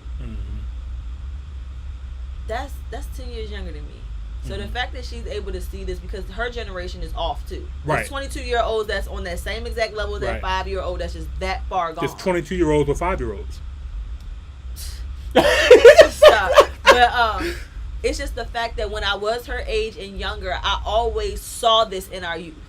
I've always said I don't like children. People who know me know that I don't like children. Not really. It's not usually because of the children. It's usually due to the lack of parenting. But I have to stay away from them because I know for a fact that I don't like children, but I love children. Okay, like I have a love for the youth. I was once a child. There were a lot of people that shot a lot of light into me. You know what I mean? Especially me coming from like a very impoverished background and things like that. People who saw my potential and people who went out their way to really mess with me. You understand? So you're like Chris Rock. What's that mean? Like, you love black people, but you hate niggas. Yeah. Yeah, that's I've always said that. That's how I took it. always said that. Even when it comes to children too, like I feel the same way. Same way about black people, and I feel the same way about children. Like I really dislike them, just in general. But I have a love for them, and I don't want to see anything bad happen to them. In fact, I actually want to see all of them prosper and be the best that they can be. Right. But the lack of parenting sometimes just throws us off. When I was a child, I didn't like children because I saw this in them, and I just feel bad for them. I didn't even want to have kids because I felt like this is what I'm going to have to deal with. With me having a kid. Right, because you're not only just fighting your parenting skills, but you're fighting their friends' parenting skills as well too, because at the end of the day, when you have a child, the environment that you put them in are going to be a part of how they are raised. But you have to have a certain level of awareness about life. So I feel like another reason why I'm so successful in being a parent thus far, because I don't know what the future has to come, but I feel like you have to like parent 2 times at the same time. Like, you have to parent your child for like what's happening now, and then you kind of got to get ready for what's getting ready to happen. For example, like today, when it comes to parenting, my son got his first filling today. He doesn't even eat candy. He does take pretty good care of his teeth, but he doesn't take care of them perfectly. Is he flossing every day? No. Is he brushing 2-3 times every day? No. Some days, but not most days. So now we have to make it most days. So not only today he had to go have a dental visit that wasn't a regular checkup. His regular checkups, in and out, smile, here you go, cleaning, you know how it is, go. Well, this time he had to do the laughing gas, the needles, all of that, the drilling. Now he got one of them little bad silver caps, y'all. Oh man. So now I'm telling my son, okay, this is why this happened. Okay. Right. You explain. You don't just say. You have to over explain everything. Right. And I know that can get annoying for a lot of people because it's like, why do I gotta keep explaining? But and repeat. They're children and repeat, but they're children. You know what I mean? You just can't say shut up and because. That doesn't translate well because all they're gonna do is say repeat what you do. Shut up because, and not know how to communicate anymore. And exactly. And we have to teach these kids how to respect their elders and authority figures as well too. Because my son already knows. But going back to like the parenting part, like today with the teeth. So now I'm telling him, okay, boom, this happened because you weren't taking care of your teeth how you should have. Not only do I have to tell him that, right? Now I have to give him a reason to want to fix it. Right. So I can't just say you didn't like today's dental visit, so just brush your teeth. Right. Now I gotta go in and tell him, you know, that the tooth fairy doesn't award you for that tooth. When that tooth comes out, you won't get anything. Right. He hasn't lost a tooth, so now he's already like that hurt his feelings like more than the fact that it hurt him earlier today to get a needle. Right. Because he's looking forward to that. Right. Right. That's life. Like literally, you have to like, let them know that delayed every gratification. action, yeah. And that's teaching. That's so many lessons in that itself. Yeah. And that's what I'm like. That is like so key. Like today, I could have just been like, "Damn, I gotta take you to the dentist again. We just left last month." Like that's what parents are doing now. They are complaining about having these children, and being parents.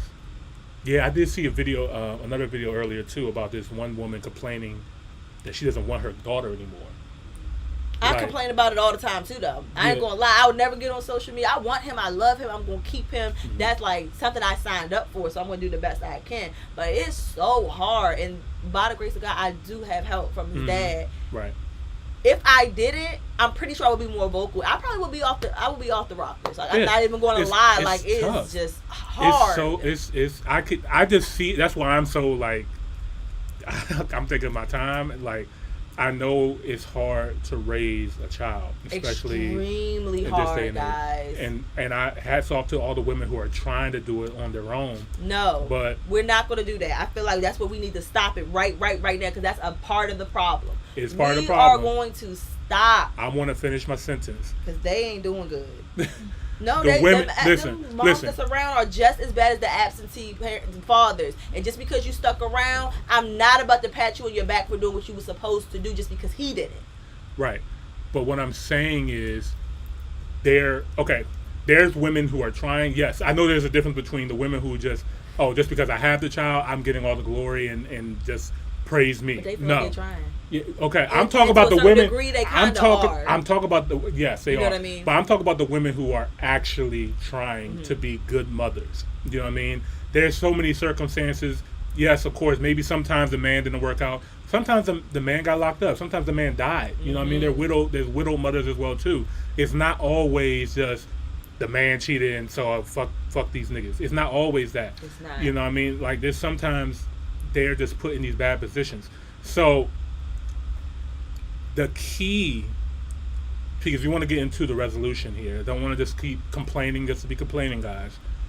The resolution is the parenting. First, you got to recognize this is a problem. Let's start there real quick. This is a problem. 5-year-old girls should not be twerking. 5-year-old girls should not be listening to Sexy Red in Pound Town. What the hell are we doing? But what's understood doesn't have to be explained. Those of us that get it, and but those see, of just us like that children, don't. But just like we children, we gotta parent these parents. We gotta parent the parents because a lot of these parents are children as well too. Because that's what they're listening to it. They don't know that it's wrong that their 5-year-old daughter shouldn't be listening to this with me. They don't even think that in their brain. So I can't even wrap my mind around. We have to spell it out for them. You know what I mean? Like, because a lot of these people, they just don't know that that's a problem. They don't know. You know what I mean? So, like, yeah, like, when you have a child, yeah, your life changed. You signed up for this. Everything changes. I do not watch TV around my son. I barely listen to any music around my son. When I did try to introduce my son to, like, music for real, he don't like it. Yeah, like... He don't like it. It's too loud. When he was a little baby, he used to tell me, Mommy, it's too much. It's too loud. He would cover his ears up, like, the bass, and I'll be like, oh, my God, it's not loud enough. Like, right. And I'm tired of us acting like these lyrics don't matter. Like, words are spells. Words and music, like shit. The devil was the leader of the choir in heaven. If anything, the devil is going to speak to you through the music. That's for one. A lot of these lyrics and stuff like that, we're being like kind of like put under some kind of I definitely spell. have been under a spell. I tell people all the time, and it's so funny now that I'm even sitting here doing it, because I feel like the spell actually worked for me, and it didn't work for a lot of people. Mm-hmm. But when I listen to like rap music and stuff like that, I always tell like guys that was around my same age group, like we listen to the same music. I'm like, that type of music didn't make you want to go get some money. Like, right. You know what I mean? Like when I tell y'all, like it's the music. Like when I'm just hearing it just make me want to hustle harder. Even me selling drugs, I knew I didn't want to go to jail. Right. You know what I'm saying? Like I feel like when Jay-Z said, you know what I'm saying, that don't take the money, don't take the dinner, everything's in the music. Like that's true to a certain degree. Like you gotta take what you want from things, and then you gotta also leave some things away. And sometimes you gotta learn from what's unsaid. And music is a time and place for it, everything, right? Like we listen to music when we're in the gym working out. We listen to music when we're in the club to turn up. We listen to music when you're in church want to worship. You listen to music when you want to have sex. Like there's all different kinds of music that's for different things. So if you're listening to Pound Town and you know in the middle of the day or listening to it, okay, those words mean something. She said those words to mean something. Do you want your 5-year-old to mean that right now? Like, because this is crazy. Like, girls are acting older, younger all the time. Burnt out real bad. Like, because the stuff that, like, middle school and high school, I'm not going to go too deep because we're on YouTube, but, like, that age group, like, it's crazy. They look like grown-ass women. That's like a problem. That's a problem. I can sit with them. Right. I have so many clients that come to me, and I'm talking to them, and I'm, like, telling them, like, I'm speaking like I'm older. They're looking at me like, girl, who are you? And then I'll say something like, oh, I was in the military, and they be like, what? I be like, yeah, that was probably like, that was over 10 years ago. You know what I mean? They're like, how old are you? Mm-hmm. I'm a grown ass woman. Right. So it's confusing. So we have to be protective of our communities, right? So yes, if there's a single mother, and she wants help, the village should help. It's unfortunate, but it's one of those things where, like, as a community, where we have to recognize 75% of black people in this country are raised by single mother households. Okay, and we know that the best results of children come from 2-parent households. So clear resolution is, for one, if it's possible, work it out with the father to co-parent or stay together. 2, find some kind of positive masculine role model figure to be in that child's life, whether it's your daughter or your son. Positive females too. Mm-hmm. I feel like we got to stop skipping that part. Okay. Yeah, elaborate on it, because people don't talk about that enough. Mothers. Mm-hmm. We need them because they are around, but they are not doing good enough. Mm-hmm. And then there are some single mothers who are going above and beyond, and they're definitely meeting the mark and surpassing it. Right. So it's not impossible for single mothers to have successful children. Right. The mothers that are around ain't good enough. They ain't shit either. Mm-hmm. They are just as much of ain't shit as the absentee parent. Half of them, 50% of the moms that stuck around ain't shit. Right, because... And just because you get them a good masculine role model, they need a nurturer. They need somebody to love them. They need somebody that's not going to resent them because of the father. You know what I mean? It's just so much going on. Like, these moms really don't be it. And I'm saying that to say, like, I never wanted to be a mother. Mm-hmm. I don't like children. How the hell might become top 10. Bruh. No, like seriously, like if you line me up with if it was a competition of mamas, I'm up there. I know that for a fact. Most moms can't say that. Mm-hmm. The good moms, it's gonna be a lot of ties. It's gonna be a lot of neck and neck. It's gonna be a real competition for the moms that's really momming. Mm-hmm. But these other mothers, absolutely not. Right. And when going back to that village, speaking to that girl that's a teacher, Mm-hmm. everybody is not a leader. Some people not qualified to be teachers at the end of the day. Little girl, I'm speaking to you, Miss 22-year-old ballerina teacher. Put your fucking foot down. Because she says in the video, I don't do. When that's not working, when that's not working, you have to change your approach. I don't know a child that's going to play with me. I'm not the but this is the child thing. Can't play with me. Okay, but what if the And system... then mama, the listen system, to me. So you're about to fight the mama then? No, it's not about fighting. It's about Okay. a certain level of respect that you have to demand. Like I said, I've worked with children. I'm the village that they speak of. You know what I'm saying? When I'm in the grocery store and I see somebody child acting, I speak to it. Mm-hmm. I speak to it. Mhm. Or I'll say something, if I'm with my son, I'm going to say something out loud to not trigger the mother, but just so that they understand the difference. I'm explaining I'm parenting my son while you're not parenting your child. Mm-hmm. This is not how we act in public. You can be standing right there. Hey, yo. I look at my son. I can see it, like, yo, and for anybody who don't know her, she's not capping. This is very much a Jamila I believe every single word she's saying right now. I can see the mother, and it's not to offend them. If I see the see mother is frustrated, that's one thing. I might speak directly to her child. But if I see mom just don't care, because that child is going to feel away. When a bad child sees my son, they instantly want to be in his shoes.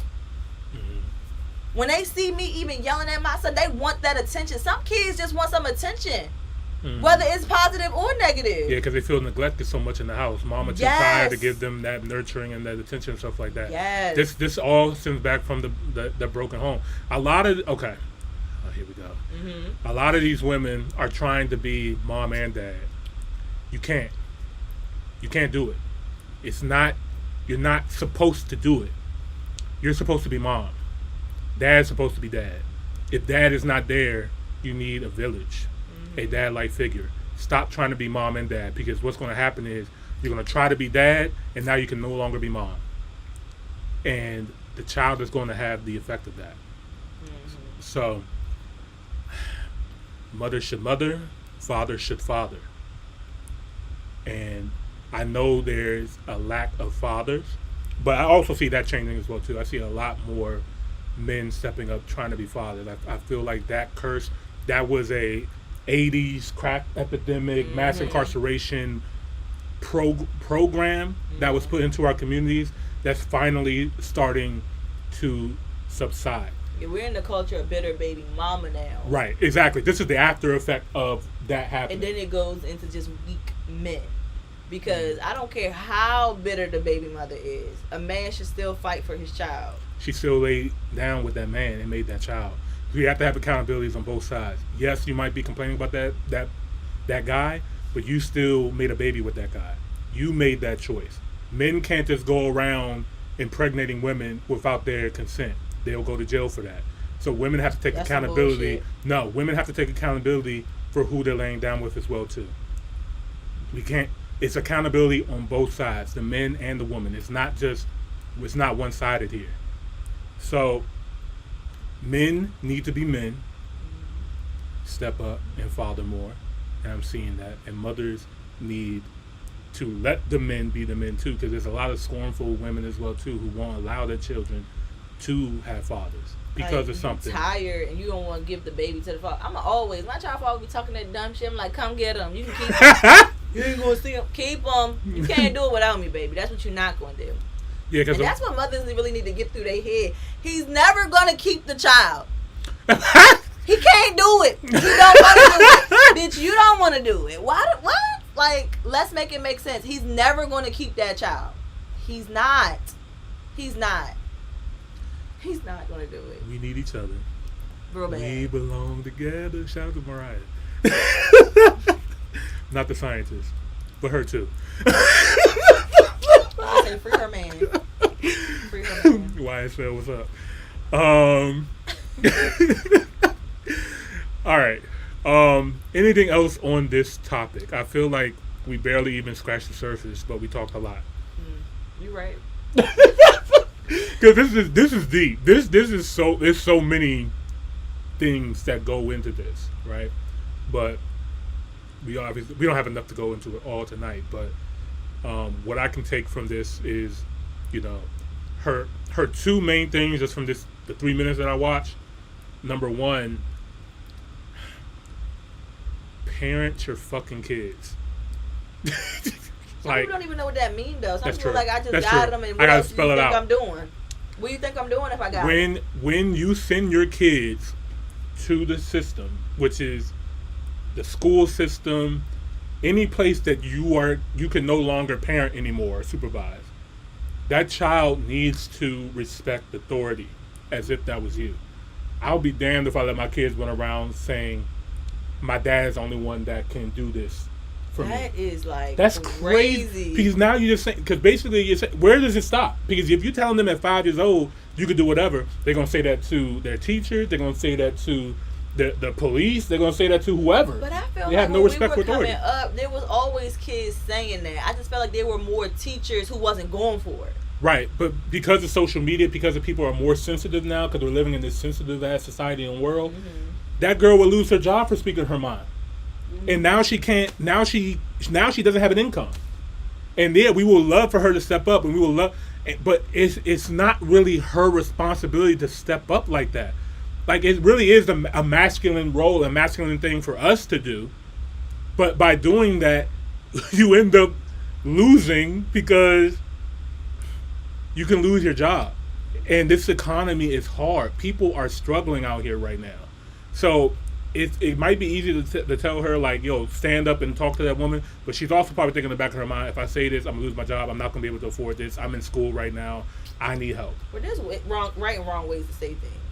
Yes, and you as an educator, an educated educator. Well, okay, well, we're not going to act like our education system is like that. Because No. they're underpaid. It's the most important and underpaid position in the United States of America. Teachers are the most underappreciated, hardest worked, and underpaid profession in this country. You can look at any country's education system and you can tell how much they care about bless you. You can tell how much they care about how much money goes into the education system. We don't care about our education system. At all. We don't care. The teachers, I feel for you. My mom was a teacher. I know what my mom has went through and stuff like that. So like I get it. I hear the stories. So funny. You come from like a classic like American job household. Yeah, I do. Yeah, that is so funny. Yeah. I'm lucky. I'm speaking from a position of privilege, and I know that. And you know, if you know better, you do better. We said that a couple of times on this podcast. That might be another slogan for us. I preach that on a regular basis. My friends know. Yeah. Like that's why sometimes I be wanting to do the wrong thing. Yeah. Like when my friends be telling me some lit shit or something like that, I be like, I see where you're going with that. Right. And I love that for you. But I can't do it. I can. Yeah. But live on. But no, you got to be that village and tell them no. You can't. They already know. I said they should know by now. Follow my lead. No, sometimes you got to spell out. No, my friends know by now. It's follow my lead, but everybody knows that I literally go the most uncomfortable route. The route I'm taking is long, has the most terrain. It's not smooth. It's very, very, very rough. Nobody wants to go that route. Yeah, nobody. Because nobody really knows if it's that route even is there. It's even worth it. Yeah. Because this, honestly, we live in a generation where everything is. We want easier, faster. We want results now. Delayed gratification is gone, and this is spoken in everything. I mean, you got scammers out here. You got girls instead of wanting to work out, they're getting BBLs. There's so many things. It's like all over the spectrum. People don't want to work for results anymore. They just want results. And if they just got to pay to have results, they'll do it. We sure don't want the truth. We don't want that either, yeah. Because the truth can hurt. We do not want the truth. The truth can hurt.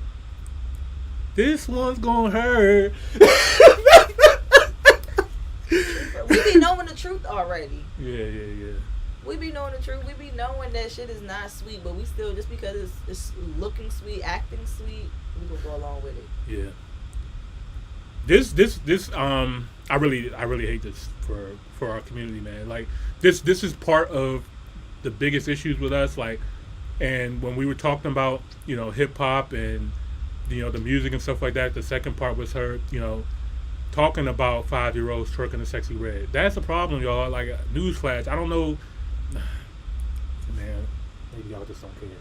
I care. I don't want to raise my kids in this kind of environment where, you know, I'm trying to raise them up the right way, but now I got to deal with y'all kids trying to influence my kids to do what y'all kids doing. I'm gonna tell y'all what I'm telling my kids, and y'all not gonna like this, but I'm raising my kids to think he better than y'all kids. I like it. And I stand on that. I tell him right there to his face, you better than them. And that's just that on that. I need him to understand it is a clear separation between them and us. You and them. And also, don't just go around telling y'all kids that too. Y'all kids gotta actually be better. They gotta be better. My motherfucking son is a GOAT. Do you understand me? Like, and I'm not saying it because he mine. Everything he does, he excels in.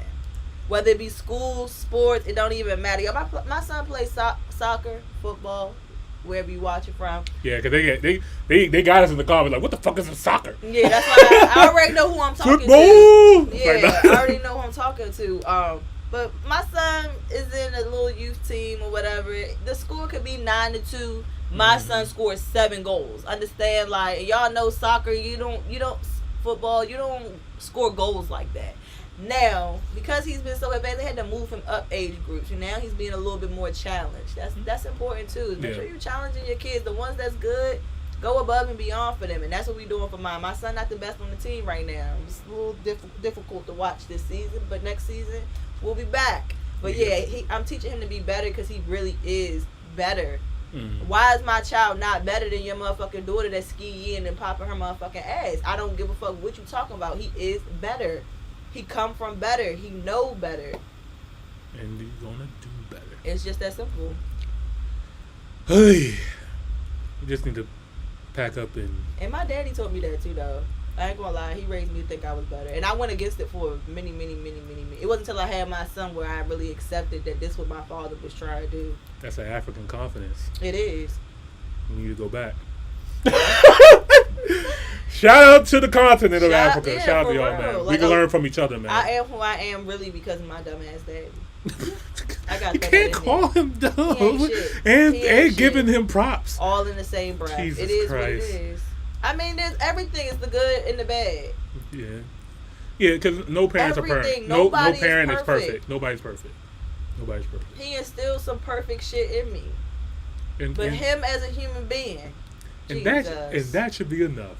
He produced the Jamila, and look at where Jamila is now, and now has a nice Logan running around. You know what I mean? You know, look, that's it. You know. But then that's why I gotta go to my mama. You know what I'm saying? She ain't got rest her soul. Yeah, that's what she is. It's a combination. Like, it's definitely a collaborative effort. Yeah.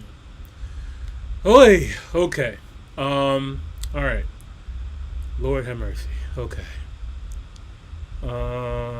Shout out to Indu in the building, man. He said your son is in the right sport. Future of soccer in America is looking great. Yes, it is. I know, but we getting out of here, baby. Don't you worry about it. Don't you worry about it. He's gonna be too good to play with the Americans. Like, literally, my son is gonna be. You want to take that deal in Saudi Arabia?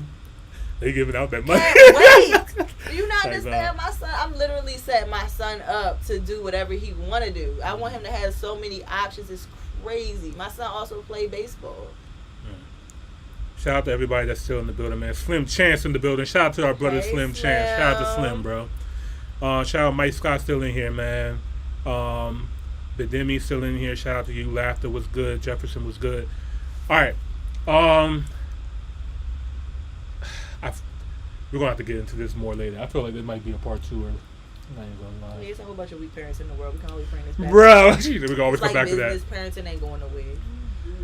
It's a business within itself. I want to appreciate, Save for speaking up and speaking out about this as well too, and all the other women all the other people who are vocalizing this as well too.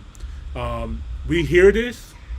Yeah, I know Crystal tired too. Crystal deals with this all the time. Every goddamn day. Yeah. That's why the teachers be drinking so much. All right, so I don't know why y'all apply for the positions. I feel like for real, it's already been a shortage, and we need to go ahead and Boycott. really strike and boycott. It's over with. But that's the problem. These The kids, unions. the unions. The unions. What about the unions? All right. Speak loudly. Who incentivized them to stay? Certain counties, certain cities, their school systems will put in place that they cannot strike if they get a paycheck or if their pay raises get more than like 5%, 6%. So they look at the parents' income. Mm-mm. Say if like They own and buy check is what she's saying. As long as they get raises, they can't strike. they say, Oh, okay, so okay, they, okay. Like say like okay, for my school system, there are definitely a lot of teachers who are like maybe 2 to 3 year teachers that are making more than me.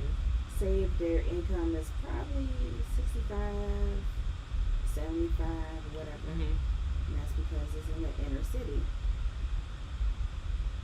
They could have it where their teachers union will say, you guys cannot strike because it's going to mess up our whole policy. It's going to mess up our whole... That's the whole point of a strike. Yeah, it's the whole point of the strike. But- Fuck your policy.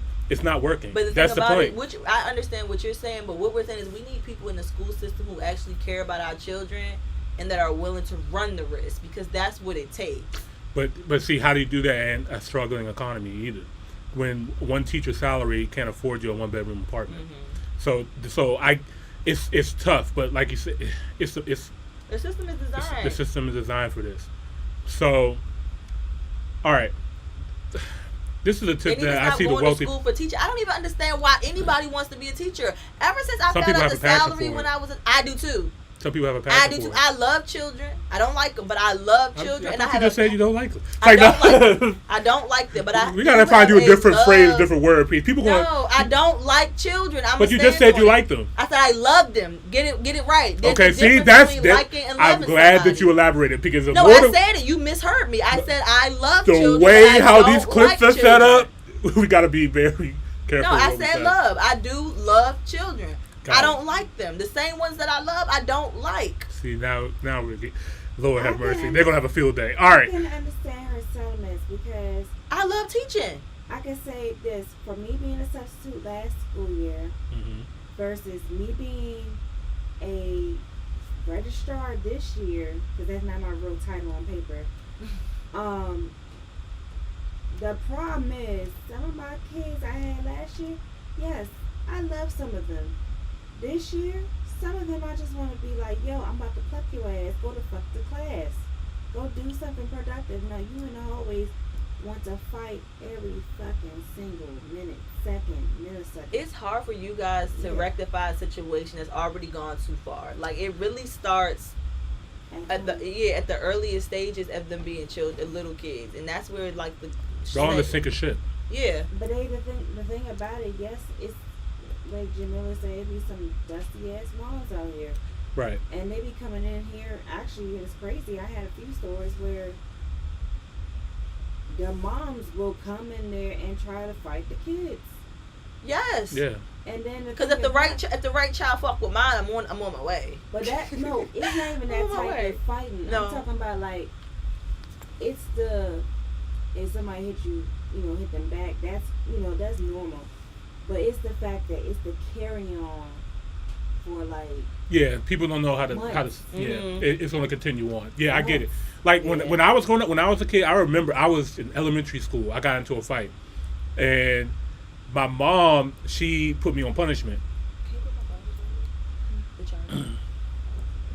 My mom put me on punishment when I got home. I was just like, but that person hit me first, and I fought back. My dad got home. He was like, "Did they hit you first?" I said, "Yes." He said, "Go outside and play." Shout out to my dad. No, for real. But not to condone the fighting, but we're parents. This parenting is multi-layered, right? Too. Yeah, we know fighting is wrong, but my son is gonna have a nice share of fights if he has to, at the earliest level possible. And even if you're elementary and middle school, that's when it's gonna be. Not at school. I'm gonna try my best to make sure that I teach him how my parents taught me. But at some point in time, I'm not gonna lie. I got in a fight. I played sports all the time, I so was never. wow. Then, I mean, you came out great. Well, the military probably helped you out a little No, I bit. was. The military didn't do nothing. I wasn't even there that long. I was just raised properly. Right. I was raised with structure in my house. Right. I would say this though. I would say. We're gonna get to y'all questions in a second, man. We're gonna answer them in a second. I would Go say ahead. nobody's afraid of Big Mama no more. Nobody's afraid of other people. There's no big mamas anymore. There's little mama. Well, not even Twerking the sexy red. No. With their grandkids. Right. That too. But nobody's putting Bernice down- Burgos is the grandma. I'm just keep saying it. All right, keep going. Anyway, but nobody's afraid of somebody else's parents coming to their parents and like, look, I saw your kids in the street. They were doing X, Y, and Z that they shouldn't have. It's embarrassing, right? They're not afraid of being embarrassed no more, which is wild. But then we'll come up to school, act up, cause a whole lot of hoopla in the school, and then they get home and it's all okie doke. Like, Yeah. the fuck is that? And I don't even want to be rude about it. But at some point, take the phone, take the PS5, take whatever you gotta take. Yeah. Don't let them go hang out with these. They dusty shouldn't ass even have friends of those theirs. things. See, that's what Right, we that's used the to take problem. and stuff. Why do we even have these? These kids are getting iPads and iPhones at 3-4 years old. That was my other point to that too. We don't know what the long-term effects of human beings starting out at the age of 3 with the internet in their face. We are not going to understand this probably until another 40-50 years down the road when these kids become adults and what is transpiring. We can kind of see it now because typically the younger generation, they don't work anymore. Like if you go to a restaurant now and you go to any restaurant, the service is horrible. Typically wherever you go. They're looking at their friends getting paid big money on TikTok and Snapchat, and it's like, why am I in here working for $15 an hour at your Dunkin' Donuts? Fuck your coffee, nigga. Like that's how they feel. They don't want to be there. They don't want to work. They're barely working. Like you could see it visually what's happening to the generation now. Their attention span is gone. You know what I mean? They need instant gratification. Imagine being a business owner. Right, and trying to hire these people. These people. Yeah, Lord have mercy. And how much money and taxes that we are wasting on these people, because I don't think that as employees we really realize how much it costs to have an employee. We don't pay you by the hour. Right. We pay you by the hour, plus the fee to have you, plus the tax I gotta pay you, plus the insurance I have to have you, plus the membership I have to have with the state of Maryland. An employer has to pay double your salary to have you. Yeah, it's crazy. Imagine that. And that's why when these big companies go down, the first thing they do is cut the people. That's the first thing they do because that's the easiest way to cut expenses to lay off cash people. Flow. Right.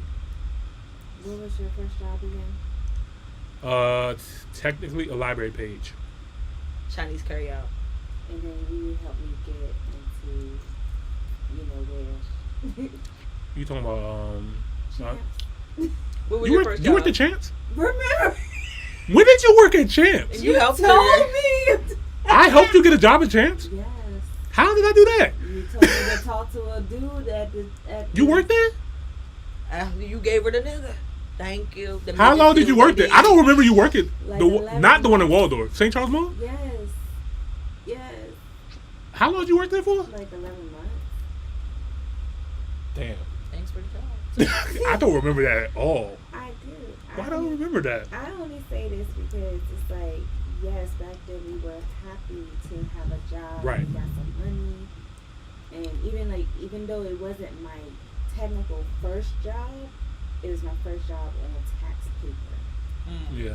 And the thing about it, I was just like happy to get my little bit. I don't know, $7.25. What the fuck was it? Yo, you want to know why I worked at Champs? Shoes. Yeah, my dad said, I'm not buying you no Nikes, no Jordans, and none of them dollar shoes that y'all laughed at me. I mean, shout out to Starberry. He was trying to do a good thing, you know what I mean? But walking around high school with Starberries on was not a good look. So I went to Champs. Yeah, my dad was a very frugal and cheap African. He did My- not understand. He didn't even know what a Jordan was to even tell Yeah. you why you should have it. The difference with my mom, though, Mm. she always said you had to have a quality shoe on your foot to appreciate a good shoe. Mm. So that's the only reason why my mom would, and it wouldn't even be a nice Jordan, but it would be a nice Nike or something. Right. We apologize for the delays. I know the YouTube is lagging on this. So I'm gonna get into the question in here. Indu asks, would you take advice about raising a kid from a person who doesn't have a kid? Mm-hmm. All right. So Jamila is somebody who has a child, and you said you would take advice. Mm-hmm. Yeah. We've all been kids before. Like, this is all based on perspective. We've all been kids before. Yeah. And I felt like before I had my son, I always had these views of how I would raise my kids and what I would do and stuff like that. And I didn't speak because I wasn't a parent. Right. Because I didn't find it to be my place. And it's not really your place. But if somebody's willing to receive the information, then it's not, then you can give it. But Right. it's not your place to try to pour your, what you think parenting is. Because you could be right. Right. It's not your place. But I was right about everything. Right. Yeah, I agree with that. I think that you can get wisdom and knowledge from anybody, honestly. You have to be open to receiving that information. I don't have any kids yet, but I work so many jobs. I used to work at a summer camp. Crystal, I remember this one. I used to work at a summer camp, and I dealt with kids, and they looked at me like I was a camp counselor, but I was more like a big brother at the same time. So it's like that balance of, instead of me being like a father figure to them, I was more like a big brother figure to them, which still comes with responsibility. You know what I mean? So, I will say, yeah. who can we shout out still from Mount Union? None of them niggas right now. I don't know. Are they in the live right now? I don't know. No, I know. Like, comment, and leave us. So I know you here. Shout out to y'all. I know who's alive right now. There's Roger. Well, there's no. Marcellus. Okay, that's cool. That's cool. No. Yeah, they still out here being dope in the community. I would say that. Indu also says, would you? He's asked. Oh, I'm sorry. This is Ibra. Ibra asked Jamila, does your son really love soccer like that? I don't even know. I honestly think he's just doing it to please his dad. He likes winning. Like, this last season was the first season I didn't see him as happy. He got more injuries. All the kids were much bigger than him. He was 5 when the season first started, playing with 8-year-olds. He's 6 now. So it was a tough season for him, honestly. But my heart of heart says that he might like it, but he doesn't thoroughly enjoy it. I think he does it to please his dad. That's another good topic. We can hit on that another time. Like, when is it okay to have these kind of conversations with your kids? Like, if they don't like something, because sometimes you can push some kids to like something, and then they'll learn to get a detest for it. But sometimes they need to be pushed in that direction. We're not pushing him to like it. Right. We're not pushing him to like it. We're just keeping him busy. Right. Until he finds out what he wants to do, he gonna do what we tell him to do. Right. Because that's our job as a parent. He don't know what he wants until we put it in front of him. All the opportunities that he's gonna get are gonna be the opportunities we present him. Yeah. And that's so key too. Like, we are too busy letting the world and society put things in front of our kids before we do. You know what I mean? Like, a lot of these parents, they're not parents. They're baby makers, and then they're letting the system and the world parent their children. Yeah, they're There's just doing enough to keep them alive. I don't know if this is going to be true to say, but Jamila, don't kill me if I say this. She might. I feel like no, not geared towards her. I'm geared towards parents who are a couple, quote unquote, but as soon as the baby comes, they split, right? I feel like certain behaviors before even impregnating a woman need to be broken. And certain behaviors before even getting pregnant need to be broken before having the child. Give us an example. So, like, for me, I have anxiety. It's terrible when I'm really frustrated. After doing some examining, counseling for years, it's my mom. right? Is my mom. But that's because she never got help, right? She never broke certain things when she was younger. And I feel like on that side, if she would have got help, she would have, fixed her traumas back then or whatever. It would never like poured over into me. Now my dad, passive aggressive, slightly got that from him. I hate it. I hate it by myself. I try to be a little bit more aggressive with certain things. And I feel like when I'm seeing certain kids and then I see either one, their parent, or one, like, could be their dad if dad's a single parent, whatever, come into the school and they set that shit off, I'm like, y'all go get help. Go get help as a family. But that's easier said than done, though. Like you said, like, you can see that there's a problem, but it's hard for one to afford the time, the cost of it. You know what I mean? And then you are so worried about surviving. Like, a lot of us are not in a position where we can really heal because we have other things going on. Daycare costs a freaking college tuition. Daycare is very expensive. And most babies are accidents. Let's keep it a buck. So you talking about fixing some stuff before the kids get here, baby. They weren't prepared. Nobody was prepared. And I understand. And some of us was doing what we were supposed to do, baby. No, I was things happen. So it's just like, honestly, I don't think that it's going to be anything that can prepare you for a child. We do not make kids. I believe God intends on every single child. I believe He handpicks them. I believe He handpicks them. There's never a right time. And I understand that. And I say it's never a right time. I think if it was planned, if it was one of those situations like they are planning to have a kid now, they might have never got married. But you like having 5 drinks every damn night. That might be all right with her. She might be like, yo, I used to do 10. Why are you getting me on with my 5? It's not that. It's the psychological shit that ends up in the system. I realize these kids are addicted. Bad to everything. We got traumas. And I'm gonna say it, then we can move on. For me, whenever I see a problem, I directly go to solutions and examples of people who solve these kind of problems. We're complaining about school systems and stuff like that. Well, now I see why so many people, especially certain people, live in the same community, in the same zip code, and also get mad when certain people move into that zip code. It's not so much people are just trying to be racist and stuff like that. They are looking at, okay, this is a certain community where we all have certain views and values that we want our children to be raised up in, and this is why a lot of wealthy people, they'll buy properties and then rent where they live so they could be mobile. You know what I mean? So, like, you can live in some of the best school districts. Some BS happens, you can get up and move and go somewhere else. You know what I mean? Like, there's a lot of people that do that kind of stuff. Or, typically they can afford like a really good private school or Montessori or something. Right. But a lot of the wealthy kids now, they're going to school at monasteries now, like, because they know the school system is designed to build workers and not leaders and entrepreneurs and stuff like that. So when you do have a child, even if it's unexpected, you are now tasked with the job of figuring out how you want to parent and how you want the kids want to be. You can't just leave it up to chance and go with the flow. That's what a lot of people are doing. Yeah. Even from like the earliest stages, do you know that a lot of parents don't feel like you have to teach them anything that the child is to learn when they get to school? That's crazy. That's really how they think? I'm talking I live no on a different ABCs, planet. I'm not. The ABCs 1, 2, 3. That's all they got for them. Every day I learn these kind of stuff and wake up. I just want to thank my parents, man.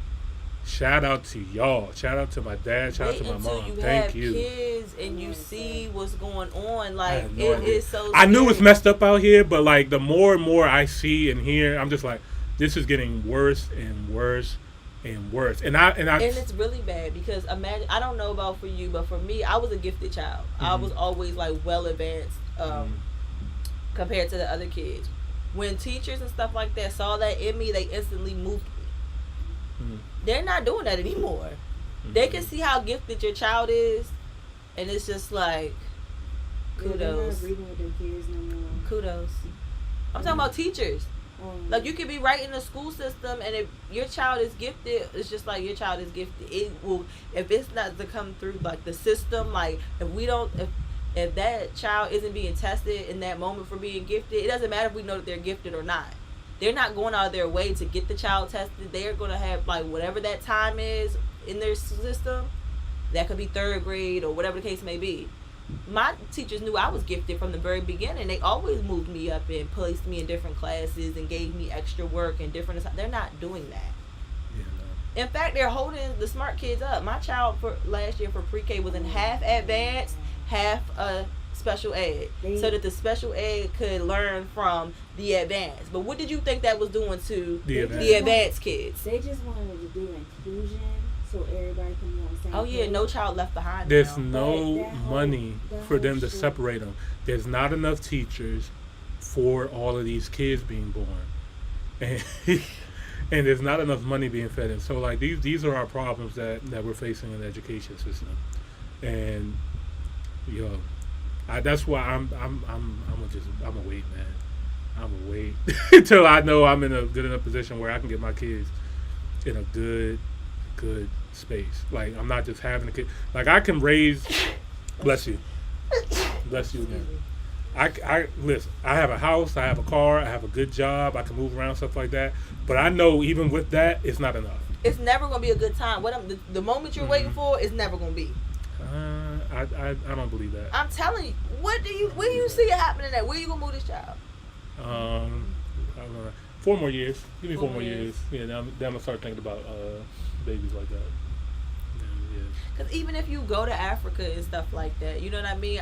There's gonna be a wealth of information and knowledge that they are gonna get. Yeah. It'll be the same amount they're gonna miss out on. What you mean miss out? It's so much. Like, we talk about America so bad and stuff like that, but it's still so much opportunity and benefit being American. Of course. Like, and it's going to be hard. That's what I'm telling you. It's going to be so hard for you to. Yeah, I mean, regardless. In our lifetime, that's all I'm saying. I'm not saying that one day that we're not going to see, because just even us having this conversation today, from the letter earlier to just me really seeing a bigger picture for what God really had planned. It's just like eventually it's going to come, but when it comes to our lifetime, I just don't. It's gonna take a lot of time. I feel like we're just now scratching the surface. Like, we're just getting started for what God really has planned for us. Like, we say we coming to the end, these are the last days and stuff like that. But I feel like we really still just getting started. Like, God really know what He doing. I feel like a reset's coming. Yeah. Real soon. I feel like, honestly, the asteroid is like right around the corner. I ain't gonna lie. From every spiritual book, whether you're Christian, Muslim, Judas, whatever, spiritual, they all speak about these kind of times. Men becoming women, women becoming men. Just openly evil stuff. They can't really hear it here. It's fine. There's a lot that's happening now that all speaks to end of times. And I don't think that end of times means that, like, blackout, we're done. I think it means reset. I think the earth has been reset multiple times, where we're rediscovering some things. Like, we still don't know what's going on with the pyramids. Like, they're finding rocket fuel and all kind of stuff over there. This is like, how did this happen 2,000 years before Christ died, and they have this kind of technology in these ancient places? I feel like these ancient civilizations weren't as ancient as we thought, and I feel like every single time I've been something happens. But I don't know. I always just have my own way of thinking that I feel like I always push to, like, the back of my mind, and I don't even know if I'm pushing it to the back of my mind or if God is really just trying to push out what I already know. Yeah. You know what I mean? I just want to survive, because I just want to survive. I just want to survive, and I want my offspring to survive. All right, y'all. Let's be intuitive. If all the billionaires are buying up as much farmland and trying to control agriculture and food, that should be a thing in your head. And then if all the other billionaires are talking about going to space tourism, colonies on the moon, colonizing Mars. SpaceX is a thing. You live in California, you see rockets going up every day, trying to pierce the atmosphere, trying different things, doing different things. They, in the words of Cat Williams, they are going to leave us niggas here if we don't get it together. They are planning to move. Whether it's, okay, we are a very vulnerable rock, okay? There's asteroids and comets and stuff like that come by all the time. We don't have any, if an asteroid was to come directly into Earth's path, what are we going to do to stop it? Nothing. Space Force. Yeah, that's what, Space Force. Why do we have a Space Force? Come on, y'all. Like, the writing's on the wall. So I know my kids, they're gonna have some kind of knowledge on space expedition, agriculture, something important that has to deal with life continuing on. I watch these movies, I read these, I try to study like survival skills and stuff like that too, because the world is overpopulated. There's all these just signs of just them like telling you little things. The Earth has never had this many human beings on the planet before. It's never been this many people. It's never been this many carbon emitting products in the air. Planes, cars. We just crossed over 1 billion cars. They kept saying global warming's happening, ozone layers thinning, all these kind of things. We know for a fact, we can look at it with our own eyes that we're draining the resources off of this planet. What do you think is going to happen? Why do you think that America, especially with as much power as we had, haven't tried to have some form of population control like China and stuff like that? They do. There's a rock in Georgia right now that says that the Earth shouldn't have this amount of people on it. They're doing. Rock. Yeah, there's a rock. There's like a. Let me see if I can find it. We'll let y'all know I'm not crazy. I've seen this shit before already. All right. Sun in Georgia population control. And I don't know if I can have this topic fully because we're on YouTube. I'm gonna try my best though. What do you think YouTube is saying about this? Oh, YouTube's gonna silence this. For what I'm about to say.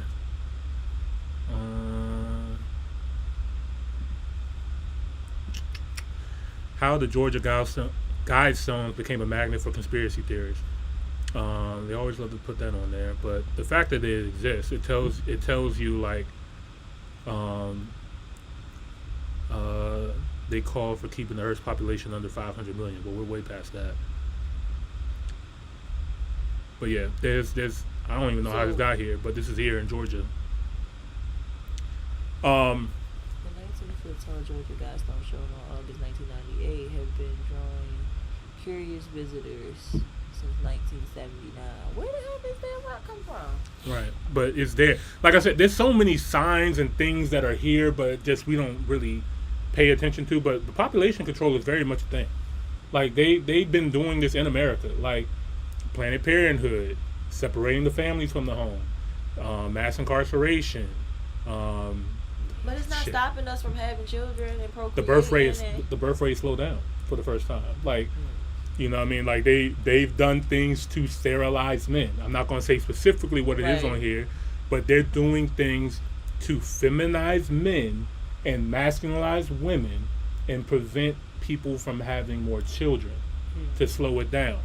You guys can look it up on your own, but there's many things that's been put in place to have us stop making. Why they can't just do like China and say just don't fucking do it or we're gonna kill you? Like, I feel like that's just so simple. Because when they taught us in school, they made I always understood it. I never thought it was a problem. I felt like if this is the rules of this country, this is what you got to do, and if you don't like it, then you got to leave. But unfortunately, I know it's easier said than done. But because they're trying to control a certain, I want to say it. What's a dominant gene? The black X. Black X is right. Yeah, so when you mix a black person and a white person, you get what? You get another black person. Okay. So when you have more black people being populated or brown people populating coming in here, what happens to the other race? We know that. Okay. So it's a problem. They want to still. It's survival. We all want to survive, right? But they've been able to stay in power and in control for so long because of these systems that they have in place. They've been trying to keep us from doing it as much because Africa is about to become the largest. It's already the youngest and fastest growing continent in the planet. Nigeria is going to be the most populated country in the world by 2050. Nigeria is about to. Nigeria is going to blow past India and China. That's happening. That's done. That's happening. That's where we're going. Shout out to Niger. It's also the wealthiest country in Africa right now. Right.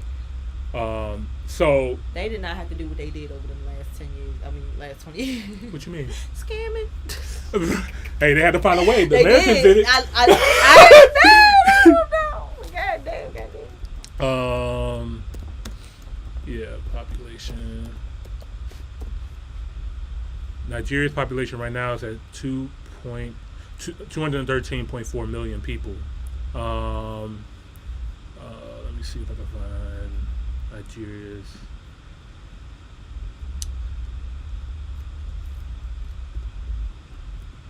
Predicted population. Highly explosive. Yes, it's going to double in, 20 years pretty much. 22 for a period of 50 years. Yeah, so this is the thing. These numbers, or is this what they're trying to tell all us to go? They're trying to trick me. I don't. Well, but that doesn't necessarily mean this is the right place to go. No. I'm just saying business-wise, like if it's already growing and thriving and whatnot. Because I've always been impressed with China too. Yeah, like I look at examples and see how they do. Because China 20 years ago did not look like what China is today. India 15 years ago does not look like what India is today. No. The whole Middle East, just look at it. Look at Dubai 10 years ago. And look at what it is now. There's no excuse for any of these African countries and cities to do the same thing. So if Nigeria is on the list, Ghana is on the list, South Africa is on the list, Kenya is on the list, there's a lot of opportunity. There's a lot of opportunities in Africa, and they see it. When I was in Kenya, everybody was there. Not just black people. Right. Everybody's there. They understand. The Chinese have heavily been involved in African development. I fought a Chinese girl in Africa. My first fight in Africa was with a Chinese girl. I didn't even understand how the hell she was there. And she spoke Arabic, English, and Chinese. Right. Because they're teaching their kids to be super excellent too. They understand the power of language. You're going to be moving around. China is overpopulated. 1/3 of the Earth's population is Chinese. We can't fit all y'all in this country. Y'all got to spread out. And we're going to do that. You're going to learn all this TikTok shit. Our TikTok's going to look different than their TikTok. Why? Because we're better. Exactly. All right, man. Y'all know where I'm going with this, man. We have to be intentional with our kids too. Like what Jamila's doing with her son, we need more people doing that same exact thing. Try to make your children better. Prepare them for better. We are better. Like, bro, we're the first people on this planet, man. All right. Need I say more? No, let's move on. All right. To anybody who's still in the chat, the first person to give me a reaction, we're going to close out with that tonight. And that'll be it. If you're still in the chat, we really appreciate everybody who stuck around to the end of the podcast. We greatly, greatly appreciate it. If you are still in the live, drop what song you want us to react to, and we will react to that to close out the night. I'm going to give you guys 10 seconds. And if we don't hear anything, we are going to close the show. I know we had some interruptions towards the end as well, too. So, appreciate the guys who came back in.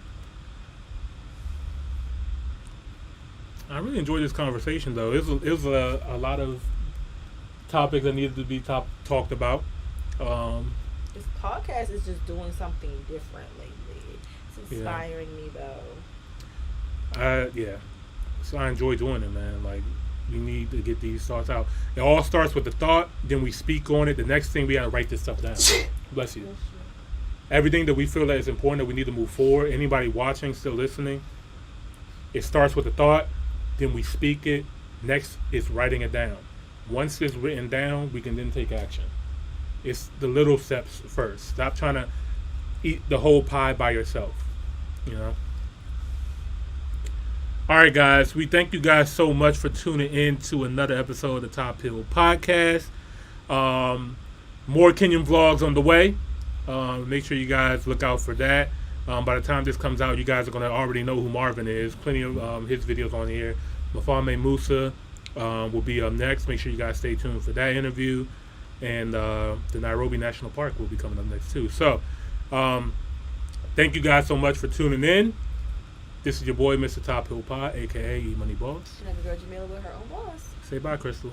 And this is Crystal Sinclair. They couldn't hear you. You're not loud enough. Not say bye, Crystal. That was All right, we out.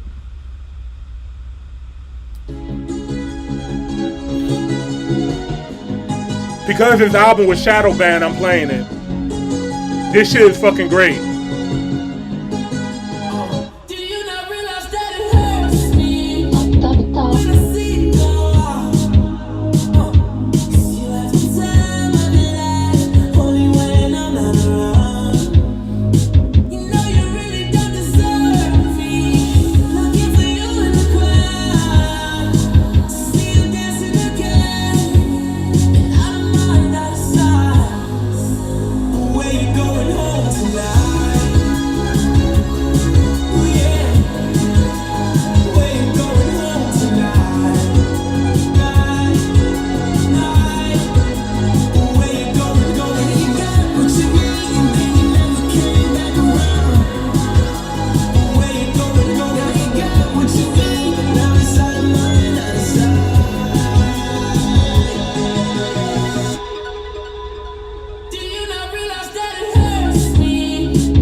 TikTok, what's poppin'? I forgot y'all was over there. What's good?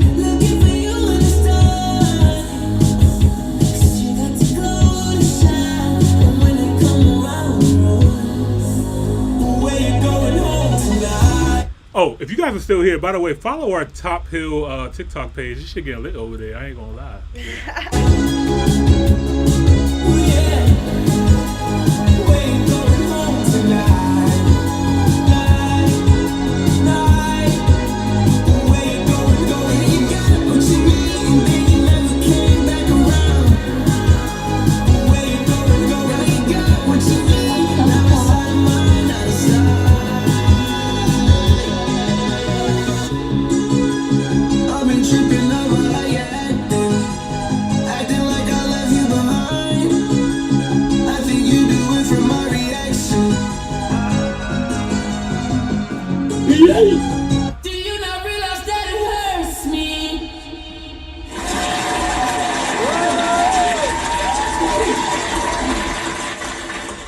We out. Peace. Top.